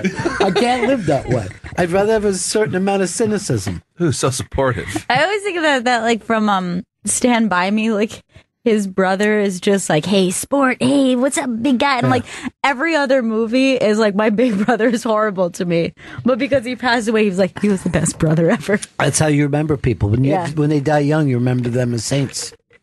You know? And when they live to be older, you're like, oh, Jerry Lewis was disgusting. The way he talked about women. And look, if I was at fucking Jerry Lewis thing, I would go like this. This is how I would praise Jerry Lewis. You know, Jerry died at 91 years old, and except for one movie with Martin Scorsese, he didn't do any good work after 1964. It's hard to believe that a man could stay famous where 50-some years of his life he did zero good work. Quite frankly, embarrassing. He was very good friends with Jeffrey Gurian, so he has that. And his son made this song. Who wants to buy this diamond ring? We need to break here, Christopher. Yeah, we need to break one more time. Bennington. Bennington, Raw Dog Comedy, Sirius XM 99. Tito's Handmade Vodka is America's original craft vodka. In 1995, Tito Beverage had the idea of building his own micro distillery, incorporating the boutique winery concept into the spirits industry. Tito's is the official sponsor of the solar eclipse. They are the only vodka that you can drink during the solar eclipse. That is so impressive. How did they figure that out? How are they the sole? They made a marketing deal with the planet Earth, as well as a fiery ball that sits in the... Isn't the sun, if you even think about it? Oh, how come we're all alive? There's a fire pretty far from here. And because of that, we're warm and food grows. I mean, it's a pretty bad fire. I mean, that is worse than any religion there is. Imagine if I tried to make up, there'll be a big fiery ball that we spin around, drinking Tito's vodka the entire time. The official sponsor of the eclipse. But isn't that like a crazy thing? That's insane. That's absolutely insane to be the official sponsor, plus awarded a 95 rating by wine enthusiasts, the unanimous Judges' Choice Double Gold Medal in the World Spirits Competition, the Chairman's Trophy for the world's best vodka tonic, and now sponsor of the total solar eclipse. When I first found out about the sun, I was a little kid, and they explained what it was. And I was like, I think I was like second or third grade. I mean, I knew what the sun was, but I didn't know exactly. I hadn't thought about it. And I go like this to my teacher. I go, what if the sun were to go out? And my teacher just goes, you don't like, there's nothing to stop that from happening. He goes, I can't breathe right now. But yeah, you're right. If that sun goes out, we're all dead. And I said I go like this, you know what keeps the sun going? Jesus. And he's like, you're right, I do accept Christ. And that's how I got my trophy, kids. Wasn't for just participating in a sport, but it was participating in the word of the Lord. Tito's has got a modest paper label on a simple bottle. So all you pay for is the exceptional handmade vodka inside. Now that sounds like the sun. You know what I mean? Simple, durable, trustworthy. Tito still makes his vodka by hand on the same land where it started all in Austin, Texas. Where they also just recently took down a Confederate statue. Interesting. I don't know which one it was. Look it up, would you, Chris? But the problem is because it was broken. They're just having it fixed and put right back up again. Which statue was taken down? What was it? Chris, what was the statue? The statue was Robert E. Lee. I know what Tito. You know, when I was a little kid, I kind of liked Robert E. Lee a lot because my middle name is Lee. Yeah. And my father and brother are Robert. They're Robert Lees. So, yeah. It's a family name. Well, yeah, it is a family name. Matter of fact, you're the only person in the family without the middle name Lee. Yeah. Boy or girl. I don't think you're mine. Never did. Never. You guys named me, so. I didn't name you. I was away for 2 years then in the service. I came back. There was a toddler. Really? This is yours. Interesting. Well, that's odd. But I forgot how we got into this, but I just said, Robert E. Lee. Mm. But, you hear any connection at all, like Ronald Reagan. I'm like, I like Ronald Reagan because, you know what I mean? I didn't run into a lot of Rons. That's how quickly you'll pick something to be a fan of. Imagine how proud you'd be if you were Tito. By the way, when I was a little kid, I was obsessed with the Confederacy and would dress up that way. Not, I had relatives that would get me stuff, but yeah, Right. I would dress up like the Confederacy all the time. Man, I did not know that. Mm-hmm. I love Mississippi. I love the South. Just as a small boy. That and cowboy stuff. But the nickname Tex. Well, Texas was part of the 13 states. Mm-hmm. They act like, well, we really like Texas even more than the Confederacy. I give them credit for that. They fly the Texas flag. Right. There. That's the way Tito grew up. And maybe that's why he's got the number one vodka in not even this planet, but any known planet. Like they would say, if aliens showed up, they'd be like, this is great vodka. We don't have anything like this on our planet. Our planet is cold. Really, really cold.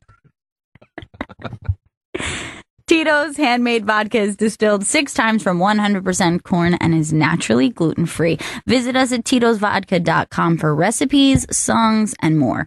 40% alcohol by volume and crafted to be savored responsibly. It's the Bennington Show on a total eclipse Monday. The eclipse has made it all the way to Nebraska. It's in Beatrice, Nebraska right now. Is the place for a complete and utter total eclipse. And they said that this eclipse has been disappointing people all across the country. Now, I know that the clear skies are the best case scenario, but in Nebraska, it's got like a little bit of cloud coverage, and I think it looks spookier. At least they have the spooky vibes going. Yeah, that is true. They say it's a zombie apocalypse there. Are you enjoying it, though, Vito? This is your first solar eclipse? Yeah, I've never had one before, and I wish I had a little pinhole box. Is that what but your dickhead? You call that a pinhole box? No, that's what that cardboard thing you guys keep saying is. I thought Italians called it a pisciadao. A little pisciadao, a little pisciadil. Oh, no, I never heard of that. You never said piche? No. Oh my gosh, I know Every lot of Italian kid said piche for their cock. Oh, I heard piche before. I never heard the full one, but for mole it was more. We always heard Wait, brajol. just stop for a second. You just said from mole it was mole. For more, we more than likely called it brajol. We already just said from mole it was mole. You know, mole, that's a saying in my family. But a mole is a mole. Dude, I got to say this to you, Chris. Yes. How do you not catch this with as much as he makes fun of the way you talk? Yeah. You had the perfect fucking opportunity to Greg Stone him. And once again, you let yourself do what? Be caught on the outside, nose pressed against the fucking window, watching everybody else eating a hot fucking breakfast. You're fucking cock, dude. He is a cuck. Now, you brought up the term sellout to me, which I didn't even think your generation used. Yeah. So last night, I was at SummerSlam, and Shawn Michaels' music goes off, and I was pumped because as a kid, Sexy Boy. Nice. Shawn Michaels growing up was my favorite wrestler of all time. To this day, I still think he's the best performer of all time. So him coming out, I was so excited. All of a sudden, he comes out, and he's completely dressed as Colonel Sanders. And the only reason he's coming out is to do a commercial for KFC that they ended up airing later in the night. He came out, danced as the Colonel, jumped on some tables. Was the place going crazy? The place went crazy at first, and then when they realized he just walked out to the ring, didn't say anything, danced, and left, everybody was just like, wait, did we just watch Shawn Michaels? Because how do you even pitch that to someone and then say yes? Like, So we have a great idea for you. We love KFC tie-in. Like it's just First of all, so here's what cringy. I bet happened. They didn't pitch him specifically. They pitched WWE and say, "Look, we want to do this tie-in. We'd like one of your wrestlers to do it. We'll pay that guy 5 G's." Right. And Michaels went like this: "I'll do it. Me. Give me the 5,000 right now." It was just so like, and then like they have a thing where sometimes the Colonel will fight a chicken, and I was hoping that a chicken wouldn't come out because of his first return to in-ring action was fighting a chicken. Wait, what do you mean they fight a chicken? So they've done this before. They had Dolph Ziggler, like a mid-level guy, do this, which you're like, okay, that's fine. Like I didn't know that Dolph was considered mid-level. He's struggling in the harsh phase of stardom. He's fallen off quite a bit. Yeah, but for a while he was big, right? Yeah, for a while he was like. What makes you think that fucking Sweet Chin Music hasn't fallen off? Because he's fucking retired. 55. But he's retired. Yes, and he could use the money. He's a legend. His knees and hips hurt. He's got this WWE Studios Catholic movie. You actually called him a sellout. I called him a sellout because I just felt like he shouldn't be going against his legacy like I that. thought that your generation thought that selling out was a good thing. Like, hey, great news, he's selling out. I think it depends on the way you sell out. Like, there's certain types of sellouts that are just like, oh, they're like it's cringy, and you don't want to see them do that. Give me another example besides dressing up like Colonel Sanders and fighting a chicken. So Kendrick Lamar, everybody respects for being so artistic and different. Yeah. During the NBA Finals, he was the head music person of it, and at one point when the game ended, I heard Kendrick Lamar in like a little voice drop go, "Be humble, be back." Friday, 9 p.m. Can the Cavs win? We'll see. And it was to the song Be Humble. So they obviously had him come in. And it was another one was like 3-1. Can they come back? So they had him come in and do a bunch of different scenarios. Now, let me ask you this, though. Do you think maybe he's just a basketball fan, or you just thought he made a couple G's doing it? It's one thing to let your music be the theme song of it, but to be like, yeah, I'll come in and do a bunch of little voiceover drops. Always, when I was young, whenever a band would do like a commercial that they have to sing then their own parody, like I kind of remember like Cherry Poppin' Daddies being like, "It's always Coca-Cola every time," and you're like, "Whoa, that's not good." Like. That kind of stuff is cringy because it's like they're doing it themselves. Like Kendrick being like, "Be humble and be back." Yeah, like be that's humble. awful. But I do have a circumstance that I actually I like it because I hadn't heard this song before. So this was a Madness song that is not Our House, and they did a Colgate commercial. That they're just like Colgate Blue Minty Gel, and like the kids are all dancing to it, and I think of that version of it before I think of the real song, and it's actually pretty good. It's actually pretty I was like, nice. this is actually a pretty cool song. All right, hold on. Here it is. Morning time when we're awake, brush our teeth with new Colgate. Colgate Blue Minty Gel. Colgate Blue Minty Gel. It's a brilliant new That's not Madness. That's children. Yeah, but like they used a Madness song, I'm saying. Oh, yeah. Well, once they buy it, they can parody it. I thought Madness was doing this to their own song. All right. Yeah, I think it's the stupidest thing in the world to say a wrestler sold out. You're selling out by becoming a wrestler. Let's get over to Paul. Paul, what's up, buddy? Hey, man, I'm just out here in the middle of Nebraska. Yeah. The total eclipse just got done. Unbelievable. You loved it? It was amazing, dude. It was the most amazing celestial event I've ever seen. I take pictures of the Milky Way all over. Yeah. The Luna. No, dude, I take pictures. Yeah. The stars like all over the west, and this was unbelievable. Definitely worth it. Did it get pretty dark? It got really dark. You could see Jupiter, so it was pretty awesome. You see Jupiter every night. Well, I'm glad that you enjoyed it and you got some cool pictures. Yes, I did. I'll send them over to you, Ronnie. All right, thanks. Appreciate it, buddy. I'm glad you had a great time. I mean, for somebody to say that's the most amazing celestial thing in my whole life. Man, that does sound pretty cool. The most I ever had for that was like meteorites. Yeah, I've remember we went out in the middle of a golf course because it was like really dark and watched like a really crazy meteor shower. And that was like 3:00 in the morning. So I wake the kids up, and I don't know how I got the brilliant idea of a golf course, but we went out there and just like sat up and watched just hundreds and hundreds of them. It was wild. It was really, really crazy. Those things are gorgeous.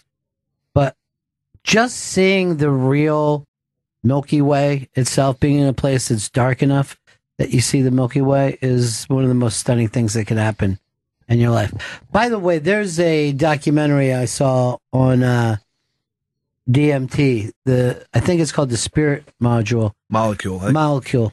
And Joe Rogan is part of it.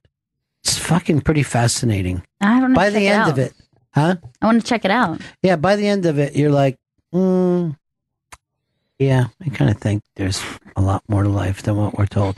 I mean, when you see where these people go on their DMT trips, it doesn't seem like it's too nuts to not think that there isn't something besides just their own hallucinations. But a person said something that, from me interviewing so many people, I get the feeling that there's got to be something to that, is that it's thinking of the brain more as a radio tuner, right? That you're getting things brought to you that way. And if you really think about maybe some of the greatest artists or writers, whatever, are just tuned into the right station. Yeah, that I always think that too, like that sometimes you can have that connection with a person, because I think sometimes you will think something that I was just thinking, or I'll sing something that had been in your head earlier that day. And I always think of it like you and I tune into the same like frequency sometimes. Right. Where Vito's over. It's a real do-do-do, this kid. Well, I've definitely can see that, like, where there's a weird thing where I've been in like the lobby of my building and I heard footsteps from somewhere else, and I said to somebody, I bet you that's my mom. And then my mom walked out. But anybody could hear her dragging foot. But, you know, did I even tell you guys that I've been having a thing where I thought of people and saw them like that moment? Really? Yeah. It started in Montreal, and it's happened. And maybe I'm just paying attention to it. But I'm like, I'm up in Montreal, and I literally have the thought, I haven't seen Vlad Comano the whole time I've been up here, and I hear, run! And he comes running at me. That's strange. And I barely even talked to him. I was so weirded out. Then the other day, I thought, I'm in the bathroom. I go, I haven't seen Scott in forever. Boom, the door opens, and Scott. I felt like I haven't seen him in 6-8 months. I feel like you have The Shining or something. I guess I do shine, you know? The lunatic is in my head. Did you ever hear anything about the Overlook Hotel? I like that guy so much. He was always my favorite. I even liked when he was the Hong Kong Phooey. I thought it was one of his best roles. I loved Hong Kong Phooey. Give me another one, Vito. We haven't talked to you a lot lately. And so I saw Childish Gambino in concert, a.k.a. Donald Glover. Mm-hmm. And first of all, you saw Donald Glover, a.k.a. Well, he was performing his Childish Gambino, so I wanted to give him the respect. But the A.K.A. is the fucking other name. And he has a full live band with him when he performs. And he had a keyboardist. What does he do? He raps instead of, or does stand-up? No, he does. He used to rap. Now it's kind of more like funk soul music. So he has a live band backing him up while he performs. Was he? At Radio City. Wow, he sold out Radio City with that act? He was with Chappelle. Yeah, he was with Chappelle. So why don't you just go say I went to see Chappelle? Yeah, it was Chappelle, Gambino, and Hannibal Buress was like the surprise guest. Oh, that's cool. And the applause break he got was crazy. Like 2-3 minutes of people just going crazy for him. Wow, that's great. Yeah. And then, so Gambino's up there. How do they know Hannibal that well now? Well, Broad City is just so popular now. Yeah. His role in that just kind of got him big, and then just different movies. He was in the new Spider-Man movie. but Gambino had a keyboardist. It was this woman who just had like 6 keyboards all around her. And she was just going nuts the whole show. She had a solo at one point where she was just banging her head the whole time, and I couldn't take my eyes off of her the whole show. And I've never had that before. Somebody's got a crush. I got a crush on her during the show because I've never like been watching a show and focused on the not main attraction, where I was just looking at her for most of it and watching her have fun. Were you feeling like a funny sensation in your nutsack? I did. My pants were getting tighter. Why are these pants so tight? Oh, got it. I'm having a feeling. But it was just incredible that she was just going so nuts, and it was really cool to see somebody take over the stage like that. And he was great too. I mean, he was. Seems like most of the keyboards. No, I mean, he was great. I don't want to overshadow him. He was also phenomenal. No, I know what you mean. Though. Like sometimes there'll be a person. Yeah. There used to be this percussionist that was with Elton John, but I think he'd also done other stuff. I think it was Ray Cooper, because he had like a bald head or something. I remember anytime Steve Naive, who's always with Elvis Costello, was the same way. Because you see somebody playing 8 different things over the course. That's insane. Yeah, of a night. So what made this keyboard player so great? Just the energy she had on stage, where it looked like... Not that she was a good player. Well, no, she was an amazing player, too. Like, her solo she crushed it. But it was the whole mix of everything. I mean, she just really looked great doing it, sounded great, was playing like 6 different keyboards at once. Let's see if there's anything to this. Chris Stanley, do you have somebody like that? And if you don't, feel free to say, no, I don't. I do. I went to go see Neutral Milk Hotel perform when they were touring again. You look at anything but them. And then this guy Julian Coster was there, who was playing the saw. Yeah, which was amazing to watch him do. I was like, I could only pay attention to this weird dude playing a saw. And that sound is like so specific to I'd them. rather watch somebody sawing than listen to Neutral Milk Hotel. But yeah, I guess that type of thing would work. Yeah, I mean, actually, when we saw Guns N' Roses, he has that Asian, like female She's Asian unbelievable. keyboardist, and I was just thinking, like, this is not like what. Like her energy level, and it was like much like you said, like it was hard to take your eye off of her because she was just kind of like commanding so much attention, and she's just like she never stopped moving the entire time. Yeah. By the way, I found out that she only got paid $65 a show. Oh my God, that's not enough. She's working her ass off. But then sometimes there's a circumstance where you're going to see a band and you know that they're great, but you don't feel like you appreciated it until you saw it. Oh, yeah. Like for me, when I saw Fleetwood Mac and I saw Lindsey Buckingham play, I feel like, yes, I knew he was great, but I don't think I appreciated it until I saw it live. Right. And he was just fucking fantastic. Yeah, because he's like a weirdo too. Like he like throws himself so far into it that he's an unusual person. Yeah. People don't realize weird is a good thing. Yeah, he is very bizarre and kind of, you're right, in his own weird world. Like the band, well, they are kind of segmented because each of them kind of are. Every time, and you know, he's gone now, but Bobby Keys would be on tour with the Stones. And he's a sax player, and he's from Texas, and he's a fucking well-known party guy. And you were just like, oh man, I'd rather be Bobby Keys than anybody else in the world. You know what I mean? Just looks like it's great to be Bobby Keys. He just always looked fucking cool. I like anyone who doesn't have to play for every song, and then you just get like solos where you crush it. Right. So like if you're in a horn section, like there's some of the time you're just dancing up there, which I think is great. Like a drummer's never stopping, and that looks fucking exhausting. No, I would never want to be a drummer. Drummers also just end up all beat up by the end of their life. Like their knees goes, their ankles goes, their elbows, their shoulders, just like they were an athlete. It's a terrible thing. Right, because they're all tension the whole time. Like their legs, their everything.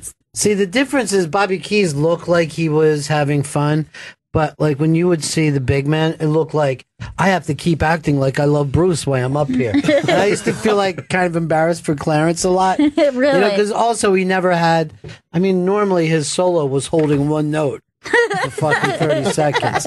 But then he had to do that thing like, come on, everybody. And you're just like, you a hype man or you a fucking musician, Clarence? Should be able to walk off the stage if you want. But Bobby Keys always looked like he was on heroin. He would just be like, Bobby fucking Keys. I like watching background singers too. Oh yeah, when they're like, no, you do. When they're keeping, I give myself a lot of fucking credit for coming up with a Pips fucking line. That was great. And doing it very much Pip style. Well, the difference is now, if you dance on stage, you have to be an actual dancer. But if you go back and watch the Temptations, they were just fucking around. They weren't staying in time. Now they're fucking literally dancing. Yeah. On stage, not feeling the music and enjoying it. Well, I don't know why this happens this way, and maybe it's just because it's a smaller stage, but a lot of times bands or even pop stars who normally have a lot of dancers will have almost like a classic backing vocals group when they play SNL. Mm-hmm. So like SNL, like they're like, look, we can only put 2 or 3 people here. We'll do a very simple thing, and they'll be doing the backing vocals. I always love that shit. Eric, Indianapolis. Bennington's.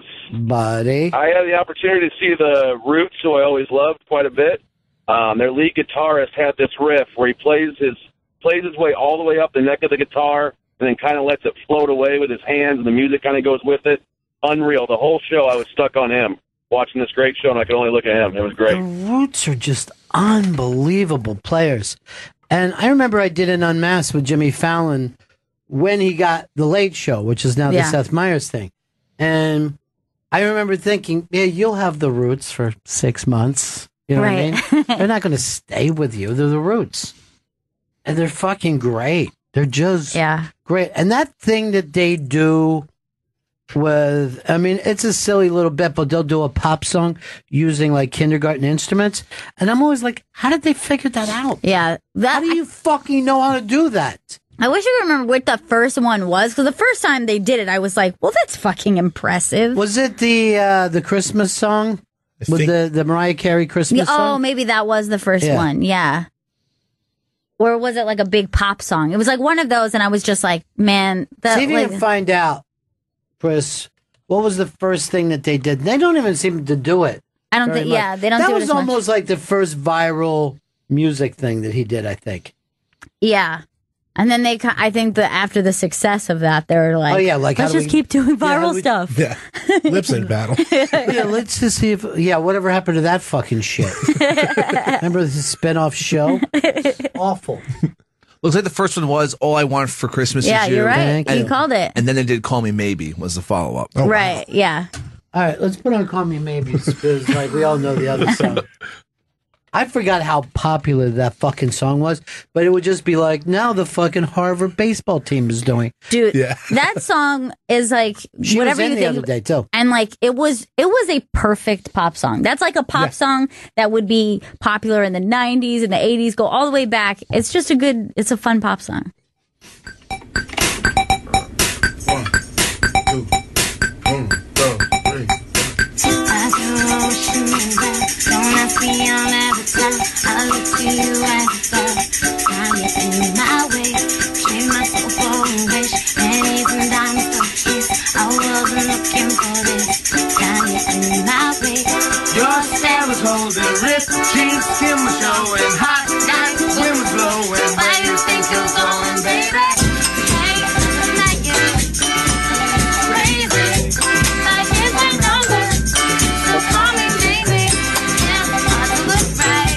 Really cute. It's adorable.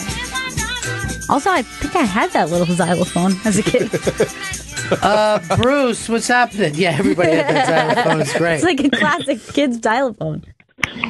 Hey, the eclipse is starting here in eastern Pennsylvania, Ronnie. I just drove by a cornfield, and there must have been 7,000 kids running out of the cornfield with just blood on their hands and shirts. Oh those children.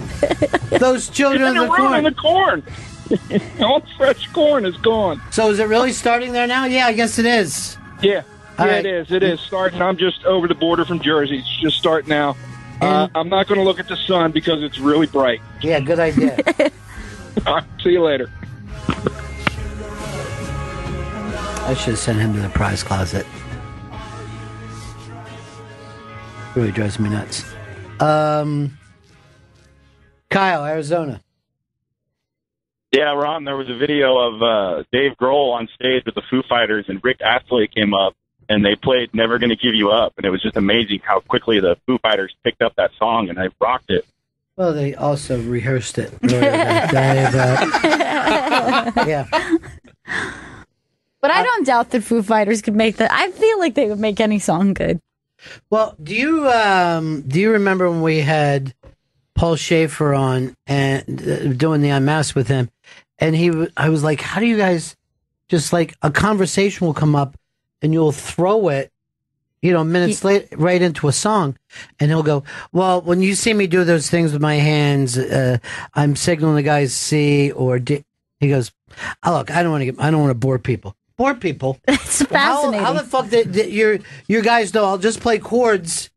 You'll go into the melody, and it'll sound like a song. Like the fact is, Paul knows the melody, so they don't have to even think that way. I always had assumed that they had either planned a couple ideas beforehand, or like he's just like, guys, we're gonna play "Call Me Maybe" for this. Like I had no idea that he was controlling it just by going, I've got the lead on this, just follow me, and it's gonna sound like the song. Because it always sounds rehearsed. It always sounded rehearsed. And that's because he's got an encyclopedia amount of things. But for the rhythm section, you're just like, okay, we do that no matter what the song is. Right. Give us the thing, we'll know how to get there. For us non-musicians, it's over our heads. And for him, it's like, it's boring. I don't want to. No, it's not boring. I'm boring. The rest of the show is good. I'm just Paul. You're a wizard. Well, I remember when you say wizard, because I did see Rick Wakeman when I was a kid, and he had the long fucking wizard suit on, and he was just surrounded by keyboards playing it all over. So his left hand is up here, his right hand is down here, then he comes across, and all of us were thinking, this music will last forever. Okay? We are now into a complex world of music that we're on the cutting edge of. And it's kind of forgotten about now. But he was an amazing player. And for him, then when we met him, and he was like, he grew up on like kind of bar, old-fashioned piano. You know what I mean? Like just English people singing pubs tunes, Crazy when you think about it. Kent, what's up? Hey, what's up, Ronnie? $1 million, buddy. $1 million to you, pal. Hey, I'm about 10 minutes out from Totality, is what they're calling it down here in Columbia, South Carolina. Good, enjoy it, buddy. Yeah, man. But I was gonna say about music, like I'd always known Willie Nelson, and mainly just listen to like studio albums, and not all of them. And I went and saw him with my dad, and like blown away by how he tore up that guitar. I mean, you didn't realize he was a real picker? Yeah. No way, not at all. He was amazing. I think they said that he had to take that guitar because he's played the same guitar all these years. And if you've ever noticed, there was a hole, an extra hole in it from his hand being down there for many years. Just wearing it out completely. Yeah, wearing it out completely. And that was like even 40 years ago. And that's how much guitar he played. And I'm sure that's got to modify the sound so it becomes very specific. Unique to him, yeah. So he has a unique guitar sound and then his own unique voice. Oh, but look man, at that. yeah, that's crazy. And that's just from his wrist. Yeah, just knocking into it over and over. That's awesome. Hey, Mark in Texas. Mark. Hey, how's it going? Hey, what do you say? Went and saw Alice Cooper about a month ago, and you couldn't watch Alice Cooper because his guitarist, Nita Strauss, is maybe the hottest female on the planet. Yeah, she's a great fucking player, too. Absolutely, just shreds. That's always the funny thing is, like, when Alice Cooper first look, she just fucking plays her ass off, and she is gorgeous. But when they were a band called Alice Cooper first, right?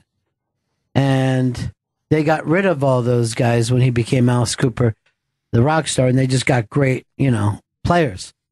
But I still prefer that earlier shit, the first couple albums. I'm like, this sounds like a real rock and roll band.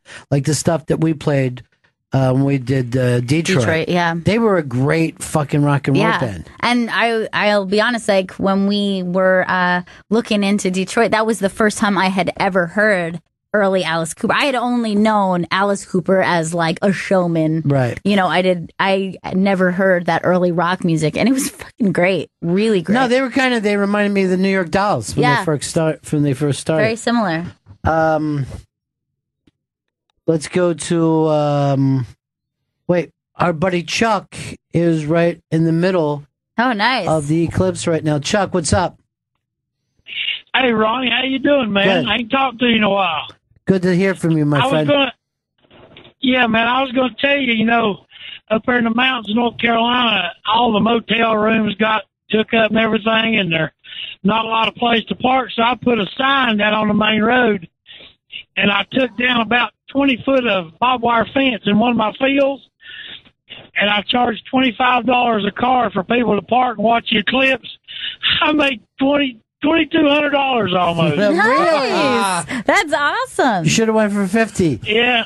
Well, I thought it was my grandson helped me, so I'll give him the cash. But that's really fun. Motherfuckers are crazy for that shit, man. I don't understand it. Well, this is it. You get the one shot at it, and that's it. I mean, I haven't looked out the window. You're talking about the best live bands. I think the best live band or band, whatever. Jay Giles has to be way up on the top, man. Well, you're right about that, my friend. All right, take care, Chuck. All right, man. Peace. Take care of that fucking Chris. I already got him some steady puss. Yeah, he did. He's taking his steady puss to Paris. Girlfriend or steady puss, sure. How do you refer to her? Girlfriend.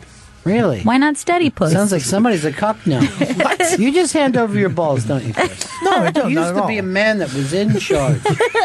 Large and in charge. Did you put a little bow on it, too? It'd have to be a really tiny bow, am I right, guys? Yeah, I love ball humor. The last thing a man wants is very small balls. He has and I'll tell you about Chris. Chris has very small, hairless balls.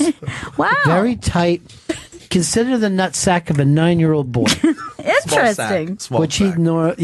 Very small sack, tiny balls where very tight. Skin's very taut. Yeah. Oh, very. Like you couldn't hit it with a dart. just bounce right off. Yeah, it would just go underneath. Well, those nuts this time next week are going to be in Paris. That's right. You're going to be nuts deep in it too, am I right? Which happens fast for him. By the time he's nuts so small. His little dick, he's just nuts deep. Even if he's like, let me just put in the tip, he's still nuts deep. Just the tiny hairless sack there. Now, what do you, you said you got a place with bunk beds. No, I have a place with bunk beds. That's what you said. This will be fun. There's bunk beds. Top or bottom? Top. Really? You never like to be on the bottom? Said you? Is that safe? I wouldn't be on top. That's selfish. Yes, Chris it is. couldn't crawl up there anyway. That was bad, Nick. Hey, Dennis, what's up, buddy? What's going on, guys? I saw Wakeman probably about 4 or 5 times. I'd never seen anybody play like him before until I saw the Japanese lady Hiromi play. And I think she might be the best piano player in the world right now. Hiromi. That's her name. Hiromi, yes, sir. All right, thanks, buddy. Mike in Jersey. Mike, what's up? Hey, what's up, buddy? Yo. Yeah. Ronnie B. Yeah. Hey, Gail, Gail, wanted to just correct you. It was Mathis, you're right. The name of the song was Baggy Trousers. Baggy Trousers. I used to think of the commercial myself. What did you say, Gail? I didn't say anything. Baggy trousers. That is baggy trousers. Let's correct you. Hey, one other thing, Ron. Yeah. Last week when you were talking about the accents, getting it right, Yeah. Danny DeVito in Tin Men nails that Baltimore Perfect. accent. And he's the only one in Tin Men doing it. No one else does the Baltimore accent in Tin Men but him. Very, I think, an underrated movie. And I'm going to be honest about Danny DeVito, underrated actor. Because of telling it's baggy trousers. Yeah, and then bringing nothing. up DeVito to me in Tin Men. Pretty good prize closet, my friend. Good. Ow! Should be a very pretty good prize closet. You're not able to wake them up in there? I was just telling, make sure we get that number down. You get nervous about it? Yeah. You feel like you want to run in there? No, I think they got the number. I think they can get the number. If you had to pick an intern of the summer, who would you pick? I mean, it's hard to beat Spencer Berger. Yeah. So Spencer Berger. Spencer Berger. I feel bad. Justin came all the way down. From the North Pole, just about. But he's a little rusty. Yeah, he is admits he's rusty. But you know what? He gets a participation trophy. He does. He gets a... Just for completing an internship. And actually, he's the first Cree native that we've ever had do this show, which has broken a glass ceiling. A very low glass ceiling. He has a beautiful Russian girlfriend. Oh, she's beautiful. Lovely. Liza. Beautiful girl. I hope he marries her. Me too. Imagine their babies just Cree Russians. I'll tell you this, if a Russian gets married, Trump will be there. You know what I'm saying, folks? He has this tie-ins with the... You know how it is. Call me maybe. I wish that Trump would have done his Afghanistan thing today. Wow, there it looks really dark. Yeah, where is In that? Charleston. That's Charleston. That's the darkest I've seen it yet. That's the first time that I said that looks like nighttime. Yeah. All of these idiots are fucking I would be using their pissed. phones. You're trying to be in the darkness. You know that you're not going to get a picture on your phone that's going to be as great as professional photographers. No, I'm looking taking at a great picture right now. You'll be able to go on. Oh, look, that's like I was wrong. They had something, a lens over the thing. Oh, that's bullshit. Thank you, Chris. Thanks for backing me up. For fucking 7 years now, you haven't once come to my... I know. Oh, look at this guy wearing his crazy glasses. Hey, everybody. It's me. Having a great time here over at MSNBC. Sometimes even your principal wants to put on crazy glasses. Wait, is that Trump went out to take a look at it? Now, does Melania have the shades on, or are those eclipse glasses? Oh, it looked like the expert was with her, too. Go back to the shot of the expert, please. It's over here to the left. This fucking big idiot is standing in front of it. I don't know who it is. I just know it's not Bannon. Definitely The expert just went back inside like, fuck this. Eclipses are lame. I already get the new Madden before everybody else in the country. That Secret Service guy you see is not getting paid. No OT work, anything. He doesn't get eclipse pay? It's not in the budget. There he is, giving a wave. Vito, go look out in our hallway. See where the sun is exactly right now. And Should then be in the, I'm going to guess the southwest. it's doing a loop. I see, like, she's got the shades on. I'm wondering, are these the He glasses? does Yeah. He won't be seen as weak. No, you're right. He will not be seen as weak. He's like, is this what I got to do to make America happy? Walk out here to look at the solar eclipse. She's got like designer shades. So it's right next to us, and it's really cloudy. So there's just two people standing out there looking through CDs. Who's looking through a CD? Two people that work here figured out that you could just look through the CD hole, and they're out of their mind. That's how you burn your eyes out. You can't look through a CD hole. Through the hole? They're looking through the hole. That doesn't work. And they're getting really excited, going, all right, looks like this cloud's going to open back up right now. But ask them how the CD hole works. Yeah. Because I think they're wrong. I think they're burning their eyes out. Man, this was a fast show today. Very fast. When you have a fucking eclipse, it really speeds along. Non-stop eclipse crawling across the U.S. Well, I'm kind of glad because I thought Gail was afraid of runways today. So I'm glad that we counted down that she's afraid to circle an airport. I don't like the circling. Yeah, I get that part. Like when you go up, like one wing is way higher than the other. And if you're on the side, you're like looking down, like, are we going downward or we're just turning? So they weren't looking through the hole. They were looking. They were looking through this with their camera, and it did help. Like they showed me a picture, like the actual CD like itself. looking through like this. Yeah. It's like, all right. I didn't even know you could look through a CD. The other way, I think. No, this is the way. You just look through. It doesn't matter either way. Fucking monk. Meanwhile, I thought they were just doing this right through the. Like, that's what I thought. Vito. Like, that seems like it's not going to do anything. That's what he said. Oh, He there said it the is. CD hole. Ow, my eyes hurt, though. Vito, even when I do this with my glasses, turn it on backwards, it still works just as good. Actually, a little better. Not so concave. There he is. He's got the shades on. Oh, Finally. my God, that's fucking hilarious. So Looks like aliens are coming to Earth.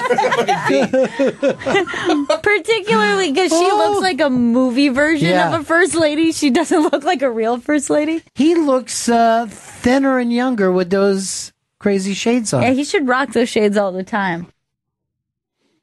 Come on, bring the expert out. Tell him to put the game down. Come out. He doesn't want to be near his parents in those fucking geeky things. That looks fucking hilarious. So funny. And let me tell you something. Whether no matter how you feel about Donald Trump, love him, loathe him, doesn't matter. This is the most fucking popular human being that's ever lived on the planet Earth. I've never seen a president that is talked about 24 hours a day. Nonstop. 24 hours a day. Like, do you remember? Is that the kid? There he is. Yeah. There's the expert. Oh, yes. Oh, he's come out. Get some glasses on him. Look, he's got bedhead. That kid is so fucking cute. He's my favorite Trump by far. He's almost as tall as his dad. He's fucking tall as He's hell. 4 years old. Holy shit. I love the expert. I He's wish he great. would have worn his expert shirt, but He's the he looks best. baffled by this whole I event. hope he becomes president one day. He never has a friend with him. I just wish that he'd make one fucking friend at school that he brings around the White House. And then all his other siblings are elderly. They're So, like, old and they don't like him. They think that he's trying to take all the money. and they call him the whore's son. It's not right. He's Trump over is it. married. Yeah, Trump he's is over it. There's that thing where he pushes his wife too when he wants her to go back inside. And the experts just follows Barron's like, yeah, it's lame-o. I wish we were back in Jersey at the golf club. I like the hot tub there.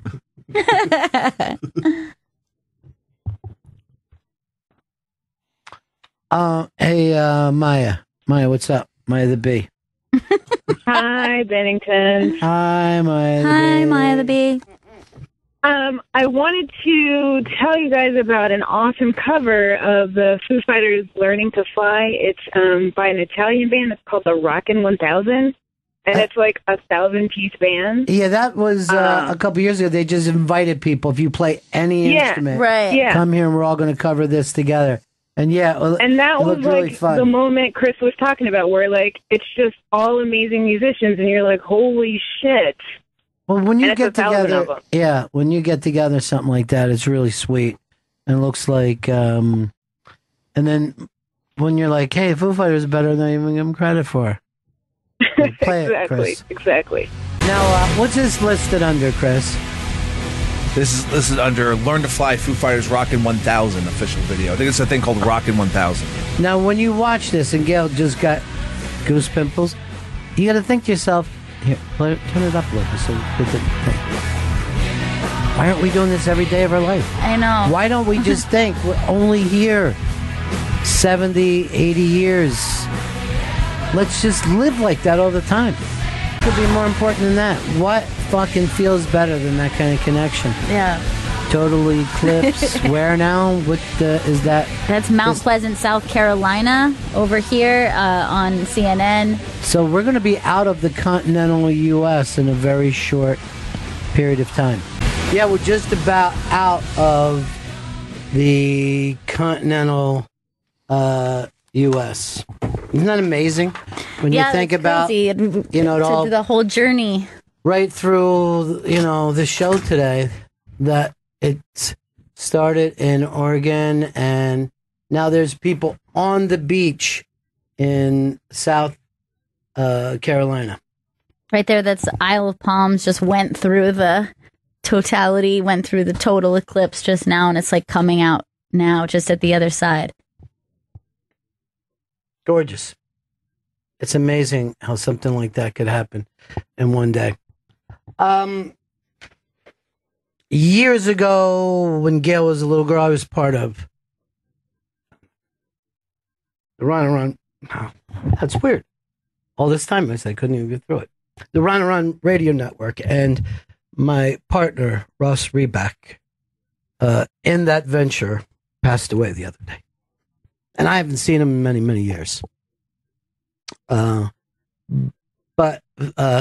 Fez is down there, and went over to the memorial service. And he said he had a big Ron and Ron picture up above everything, where we're all choking him. And I had some of the greatest experiences in my life with that guy.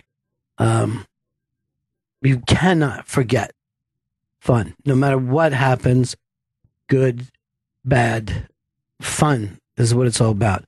And we wouldn't have had that experience if it wasn't for Ross being the person who held that together. I always try to say to these guys, try to appreciate being here at Sirius, going to Austin, going to Montreal, doing live shows, because you'll never forget them.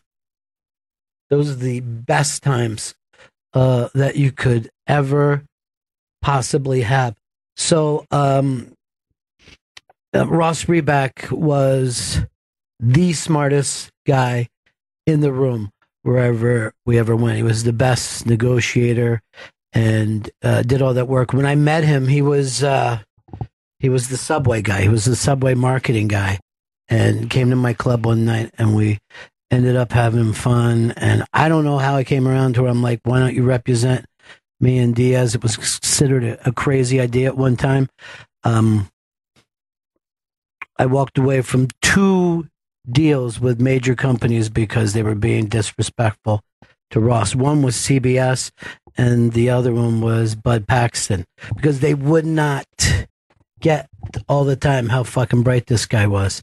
And he put together a network for us, and it was like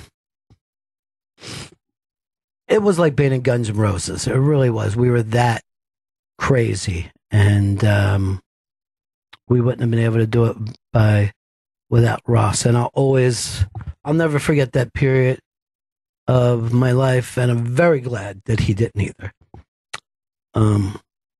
But this was the thing that made me really smile. Fez said they got a memorial card for the place, and these lyrics were on the back of that memorial card.